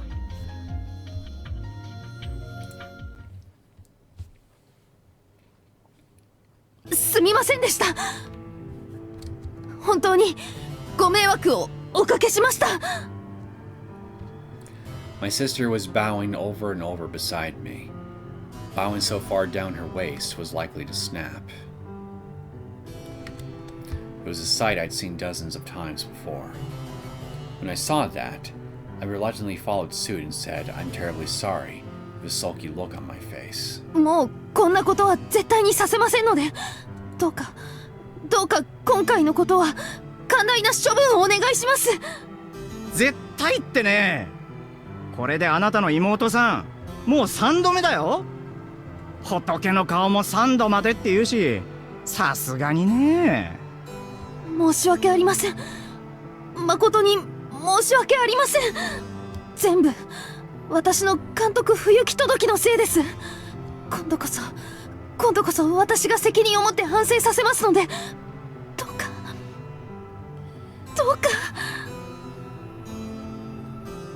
Clearly this takes place while they were still students in school. And yeah, if memory serves, it's around this time that Modaka turned into a bit of a delinquent because everything that happened with her family royally screwed her up.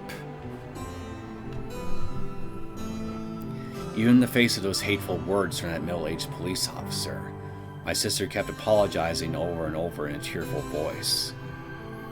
Nevertheless, the officer looked back and forth between the two of us with a pompous look on his greasy face. I bet he was enjoying that my sister couldn't say a word back to him. The worst kind of asshole. Although, I didn't have to be told to know who the actual worst one in the room was. That's why I struggled to keep the resentment from showing on my face and maintain my docile attitude. にしても、バイクの後ろに乗せてもらっただけじゃん。なんでここまで怒られなきゃいけないのさ。School was really boring, so I left. Now on the way home, I ran into some older friends who were now in a motorcycle gang, and they gave me a ride home. And that was all. For those of you who may not be aware, Japan has some very, very strict laws when it comes to minors driving vehicles around, especially if they're motorcycles. You could get into pretty big trouble if you're a student and you're caught riding a motorcycle, even if you're just a passenger. So it's not like I was planning to act like a hooligan or go out at night on the town. So it was totally unfair for them to treat me like a delinquent when they apprehended me. 切符切って点数稼ぐことしか考えてないくせにさ。そんなに楽しいかね。弱い者いじめが。だいたい君のご両親は？子供が遊び回ってるのに無責任というか、結構な身分だな。ちゃんと連絡したのかね？ Why don't you try looking up their last name, and then do a little bit of detective work, officer, and find out where their parents actually are. And if you still feel like acting like a smug asshole afterwards, then well, hey, I see some good-looking windows right behind that desk lamp.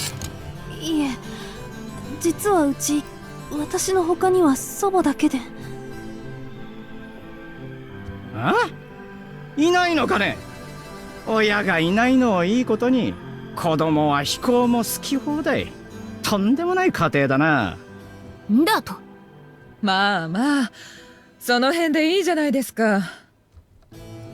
I was enraged by his callous words, and just as I leaned forward to say something, a female police officer nearby walked over and whispered something in the middle-aged man's ear. A faintly dissatisfied look floated to his face as he heard it, but within a moment it changed to a slightly surprised expression. それは本当ですか？ええ、間違いないです。さっき人事課に問い合わせましたから。とにかく気をつけるように。Did you just get the memo on who Mommy and Daddy are? The policeman spat out a sharp parting remark of a hard-to-describe look on his face, then left the room. And then, the female police officer responded like someone who understood the situation. Then said, just this once, while tearing up the incident report and tossing it away. 非行といってもグループに入っていたわけではなさそうですしね。今日のところは学校には知らせず、我々だけの懐に収めておきましょう。ありがとうございます。My sister happily bowed in down gratitude when she heard that. But I, on the other hand, couldn't feel any gratitude for that show of kindness. 別にいいのに、学校に伝わっても。No matter how bad your behavior is, they won't throw you out of school during compulsory education. And unless you're moving on to a public university, internal school records don't make much of a difference. So no matter what my teachers and classmates might think of me, I didn't really care. 同級生ね。I scoffed at them to myself, not letting it show on the outside. I missed an entire year of school, so all my classmates were a year younger than me. Thanks to that, the kids in my class didn't really know how to deal with me, so they rarely spoke with me. On top of that, rumors were going around about my misbehavior. In their eyes, I probably looked like the stereotypical image of a delinquent girl, like you'd see in manga or TV dramas. My homeroom teacher also seemed to be more interested in maintaining class harmony, so she totally ignored me. What is there to even enjoy about that sort of school life? でも Not much if you're the black sheep of the herd, admittedly. The only one. Yes, if there's just one person I feel sorry for, it's my sister. She's been constantly apologizing to so many people, ever since I got out of the hospital and began going to school again. Doctors, nurses, school teachers, and parents of other students. And, like today, even police officers. She always blamed herself for her little sister's struggles. I know that I should study properly and avoid upsetting people. I totally get that. But that's impossible. Calculus is too hard! I agree. I can't do that. If I keep quiet for too long, if I'm not paying enough attention, I'll remember weird things and won't be able to stop myself from thinking unpleasant thoughts. Classmates whisper about me from the shadows, with contempt and pity. The teachers compared me to my sister, with disappointment and resignation. In reality, that may not be the case. It may not actually be that serious. It could all be a product of my paranoia and self-loathing. But I can hear it. I feel it. A no-good person who can't study, even though she's older than her classmates. Unlike the exceptionally talented elder sister, the younger sister is full of problems. I can hear those voices. I can feel their gazes. So, I ended up like this. No matter how much I think I'm the problem, I end up losing my way. それじゃ、今日はもう気をつけて帰りなさい。あんまり遅くなると危ないわ。はい、ありがとうございます。まどか、ほら。どうも。On my sister's urging, I also deeply bowed my head. And then in that awkward atmosphere, we left the police station.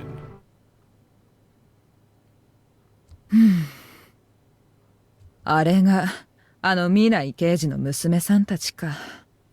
大変みたいね。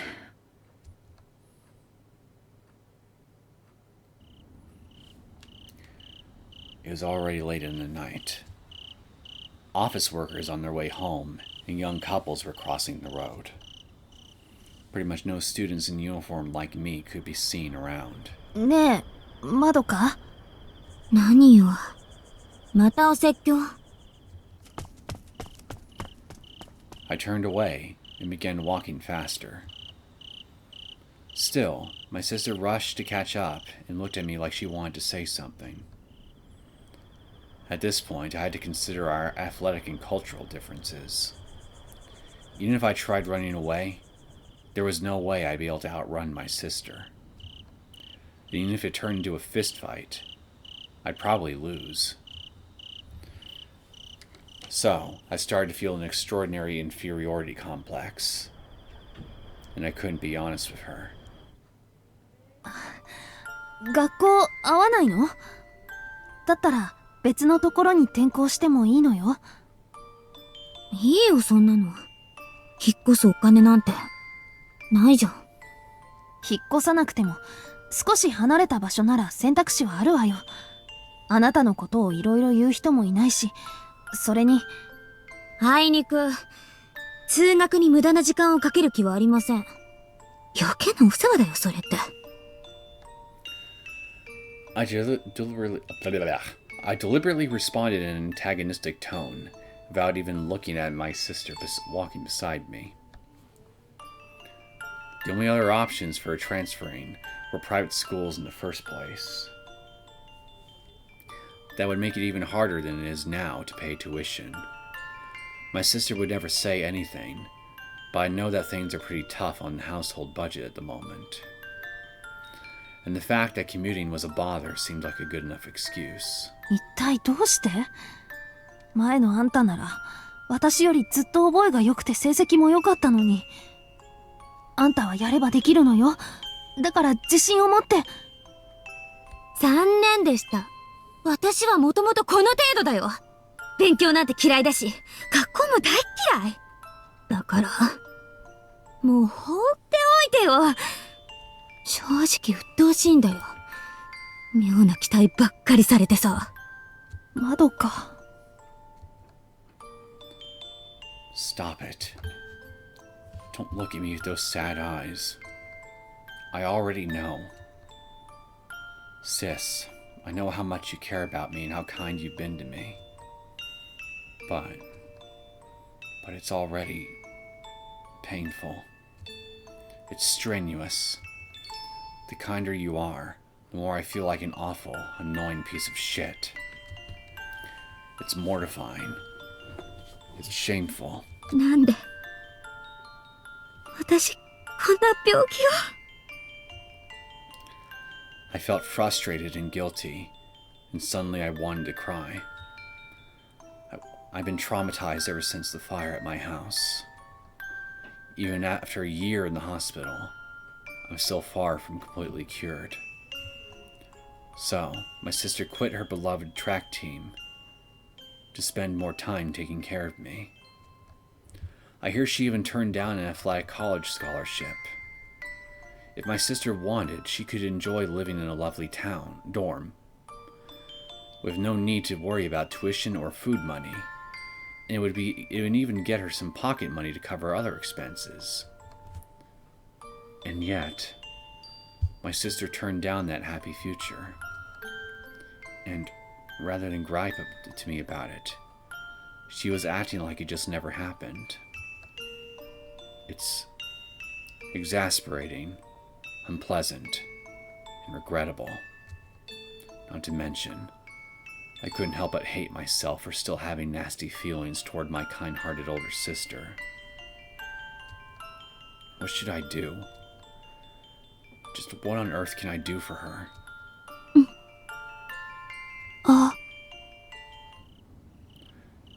When I suddenly looked up at the sky, with the blink of a star, I recalled the postcard that arrived the other day. It was from an older ex-boyfriend. He was leading a pop music band, and he moved to Tokyo after graduation, working at a ball called Star near where he lived. Oh, I see. So this is where she got the idea to leave. That's right. I still had an option. I'm sure my sister will be very sad and upset about it, but I think this will ultimately make her happy too. So, I've decided. I'm going to leave this town and disappear from my sister's life.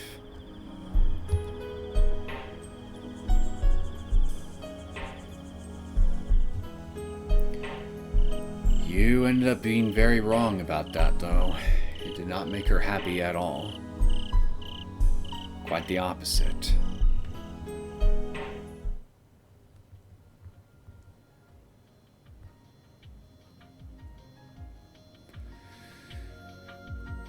Next up, copy medicine.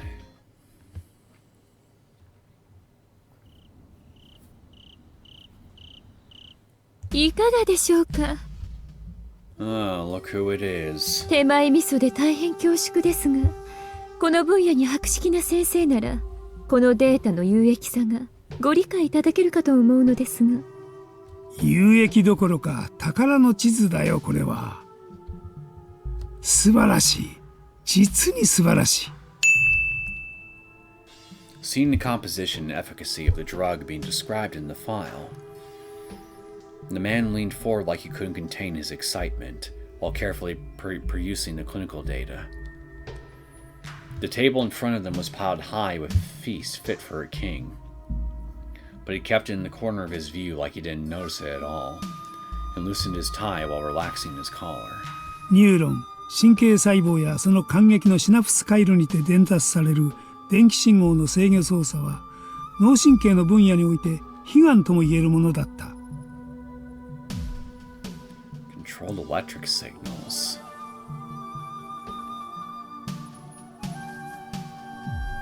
You mean like a form of brainwashing?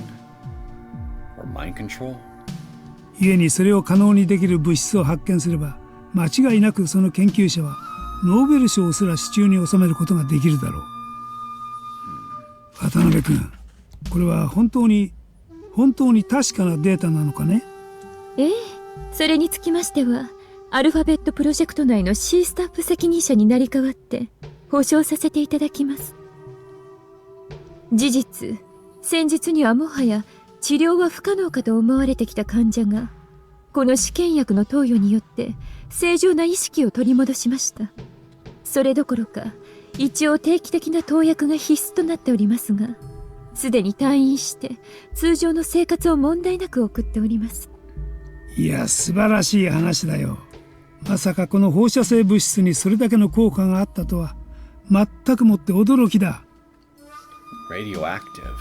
私も目から鱗が落ちる思いだよ。先生のご見識もさすがです。創生式をお読みになられただけで、この薬の特殊性がご理解いただけるのですから、理事会の巧妙な先生方も先生にはとてもかないませんわ。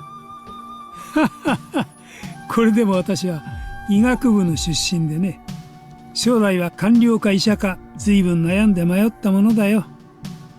もっとも今になって思えば、何を悩む必要があったのやら。The man let out a sigh, and then drank his beer all at once to quench his thirst. Immediately afterwards, the woman sitting across from him tilted the bottle to refill his empty glass. 正直に言って、これまで私はひなみ沢症候群という風土病についてはあまり興味がなかったのだよ。核はともかく、生化学についてはぜひとも研究を進めたいものが他にも山ほどある。それなのに小さな村に起きた特殊な風土病に予算を割り当てるのは無駄遣いだとな。実際脳に入り込んだ寄生体が人の意志や精神を乗っ取っていたなんて話は出来の悪い SF の類。医学的には論ずるに足りんことだ。そう思わんかね。先生のおっしゃる通りです。実際小泉先生の多大なご功績には尊敬の念を禁じ得ませんが、あの高野とかいう女研究者に何らかの弱みでも握られているのではと邪推したくなるほどのひいきぶりでした。 Look at you, Nomura, talking out both sides of your mouth. Using one side of your mouth here to encourage Takano, and then the other talking bad about her to your sensei. You're a real two-faced liar. その点につきましては、予算を仕切って管理を行うはずの我々の力が及ばず、誠に申し訳なく思っております。いやいや、あの小泉王に逆らうのはなかなかもって大変なことだ。君たちのせいだとは思っておらんよ。だがこの試験薬に汎用性があるというのはひょうたんから駒というやつだな。実に運がいい。新発見とは無駄な研究から生まれ出ることが多いというが、まさにその通りだ。ぜひ今後もこの試験薬のデータ収集に努めてくれたまえ。ありがとうございます。そう言ってくださると、私どもも実行に踏み切った甲斐がありました。Test drug. You mean like that Placil alpha drug or something that Lowell is using? The woman smiled and bowed down, receiving the 2 files full of material. It was the data compiled by Director Kyosuke Irie of a clinical trial of the C103 Hinamizawa syndrome remediation drug being administered to a patient with chronic mental illness. どうも日本では脳神経などの精神医学に対して偏見が深くてな。その病の兆候を感じても心や性格の弱さを先に論じて治療を怠ったり、また患者を隔離するなど粗略に扱ったりする傾向がある。嘆かわしい話だ。先進国の基準に達した今こそそういった文明病の解明とケアが必要だというのに。おっしゃる通りです。文明が発達した社会はあらゆる情報や知識で複雑になり、人々の精神への負担はこれからさらに増大してゆくでしょう。ですがカウンセリングなどの診療では長い治療期間と医師の高いスキルが求められ、患者やその家族への金銭面などの負担もバカにはなりません。ですから投薬などの物質的な治療への道が可能となれば、医師と患者双方にとって良い改善策となりうるはず。What's that? What's that? You got some kind of ailment of the mind? Take some pills! Said every pill pusher ever. それを期待されて海外から参入したのがかのローエル製薬だったのですが、その意味でローエル社から製造販売されていたプラシルアルファは精神疾患の治療に常々悩まされていた医師たちの手助けとなる特効薬になると私も期待していたのだよ。自己弁護になるかもしれんが、私なりに医薬界の未来を考えての措置だった。それが一部のマスコミどもの軽挙妄動によってバッシングの嵐にさらされてひどい目にあった。あのおかげで日本の精神医学の進歩は10年遅れたと言っても過言ではないだろう。ご苦労をお察しいたします。Your idea of pushing psychiatric health forward into the future is by just medicating everybody for every little thing? How the hell is that progress? 先生のご同輩の大沼氏もそれで失脚なさいましたものね。良いライバルだった。奴が先に次長に昇格した時はその見識の高さから間違いなく事務次官、その後は政界に打って出るものと期待していたのだがな。ああいう形になって本当に残念だよ。The man turned his head down and raised the glass to his mouth. So he didn't notice that in that moment, the woman had an indescribable smile on her face. 先生、実はそのことで折り入ってご相談があるんです。ん？何かね？医薬界の未来をご案じになられている先生を見込んで腹を割って申し上げます。先日私のもとにローウェル社のエージェントが接触してきまして、ぜひとも先生と一度ご会合の機会をいただきたいとの依頼を受けたまわりました。内容はかつてのプラシルの改良薬に関してだそうです。プラシルの改良薬？どういうことかね。まさかまた国内で販売する仲介を取ってくれとでも言うつもりか？ The man furrowed his brow with a displeased expression. Placil's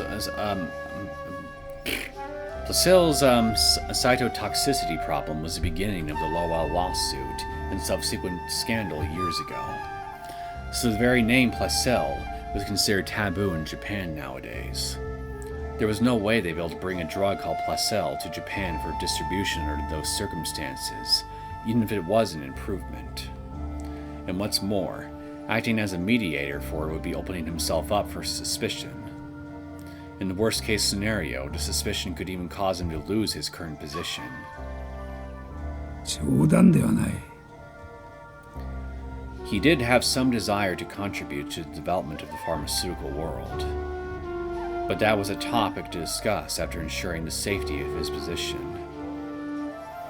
The domestic economy was steadily growing, and though the ruling party wasn't particularly good or bad, they had gained the support of the public.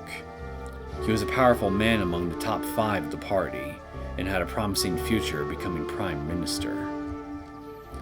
Nevertheless, he had no need to cross a perilous bridge to build up renown. To be perfectly honest, ideals were only a means of embellishing himself. What mattered most was reality. いいえ、 Spoken like a true 私が politician. ご相談したいのはそんな無意味なことではありません。先生、あなたは小泉先生のお立場にご自分がなってみたいと考えたことはございませんか？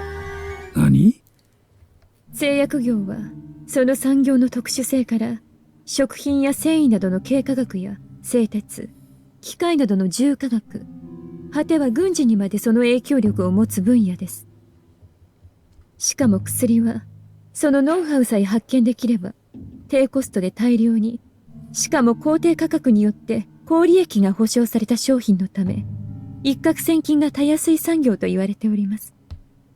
戦前の日本におきましても、新興財閥を築き上げた大半の企業が金融を除けば製薬、製剤などの化学工業であった事実は歴史が証明しているところです。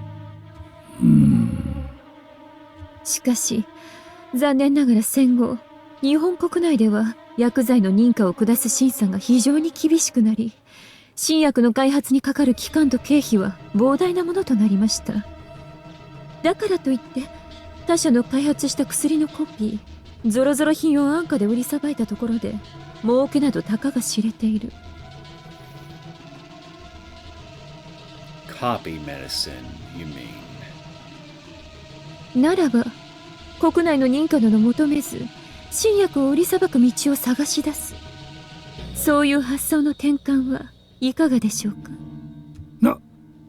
この C103 は試験薬のため、おそらくひなび沢症候群の研究とともに封印されるでしょう。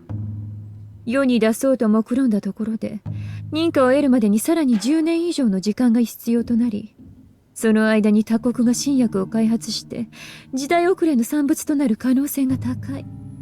ですが先生もおっしゃいました通り、現時点では間違いなくそのために私たちは危険を冒してまで先生のためにこの C103 のノウハウを秘密裏に持ち出し、人道に反してまで臨床実験を重ねてまいりました。つまり君はこの薬のデータをローウェル社に売れというのか。そうです。もし入江機関がこの薬の効能を知って権利を日本国内の企業に売りつけたところで、先生が関与できるのは薬事審議会への口添えだけでしょう。そんなことで先生の懐に入り込む額など高ですが、ローウェル社が現在進めている改良型プラシルの研究にこのデータを提示すれば、彼らは以前の名誉挽回とばかりにこれらを高く買い取ろうとするでしょう。もちろん権利の所在は先生にありますから、売上ごとにマージンが追加されます。薬の独占権が5年間だとしても、その間に入ってくる利益は数十億。いえ、ローエル社が世界的な企業であることを考慮すれば、その額は数百億にも達すると思われます。その富をバックにして財界と政界を牛耳り、以後何十年にもわたって先生が閣僚の顔ぶれを決定する。どうです？ So your whole plan is to use these underhanded tactics involving Lowell Inc. Lowell Inc. and the pharmaceutical world in order to secure power for both himself and his friends within the government for many years to come, while also deeply lining your own pockets. 先生はそれだけの地位についてもおかしくない。我が国にとって貴重なお方だと私は思っております。渡辺君、君はアルファベットプロジェクトが発足した当初の目的を知った上で私にそう言ってるのかね。研究会で発見されたノウハウを外国に売るなど明らかに背信行為ではないか。 Now that you mention it, yeah, it is.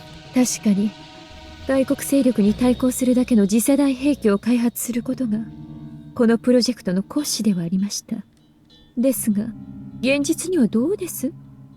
冷戦状態が継続しているとはいえ、戦争が外交手段の一つと居直られていた時代はすでに終わりました。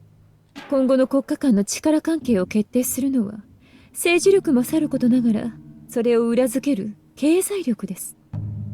核ミサイルをいくら持とうとも、それで恫喝して相手に言うことを聞かせるのはもはや時代遅れ。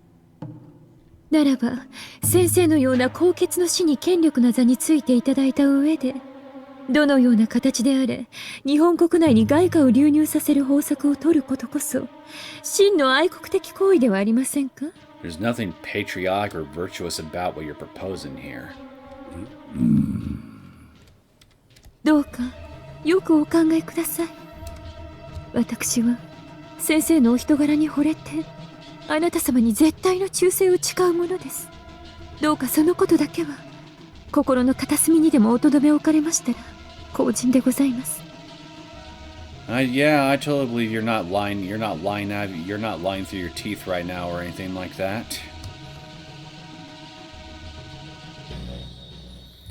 The woman called Watanabe was invited to the man's office just 2 days later.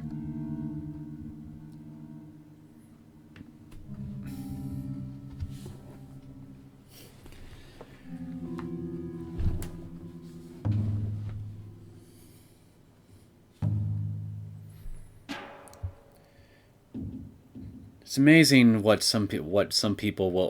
bullshit some people will sell to themselves in order to disguise the reality of what they're actually doing. In this case, enriching themselves using bribery, cutting corners, ignoring safety regulations, and by ignoring safety regulations, and applying pressure onto other government bodies in order to ensure that you get your way, while also applying other members to your cabinet that will continue to enforce and implement your policies. This is just plain old corruption. So, I think I'm going to go ahead and save what's left of this arc for next time. Hopefully I'll be able to get it all in one video. But yeah, it's all coming together for me in regards to the whole story involving Minai's father, and by extension the rest of the console arcs here and all the shenanigans that have been occurring within those. It's all part of a plot involving a pharmaceutical company called Lowell Inc. And you know, the same conspirators that were also behind the Hinamizawa conspiracy as well. It's just a combination of both pharmaceutical companies trying to enrich themselves at the expense of public safety, and a bunch of malevolent political actors seeking to gain more power for themselves. So it's a combination of the same kind of bullshit that we uncovered in the main story, while also uncovering additional layers of corruption involving entire pharmaceutical companies.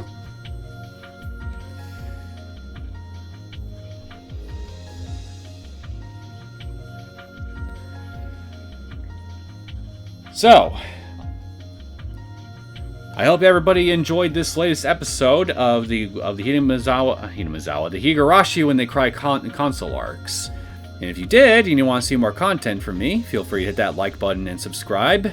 And I will see you next time for what will probably be the finale for this arc. Take care.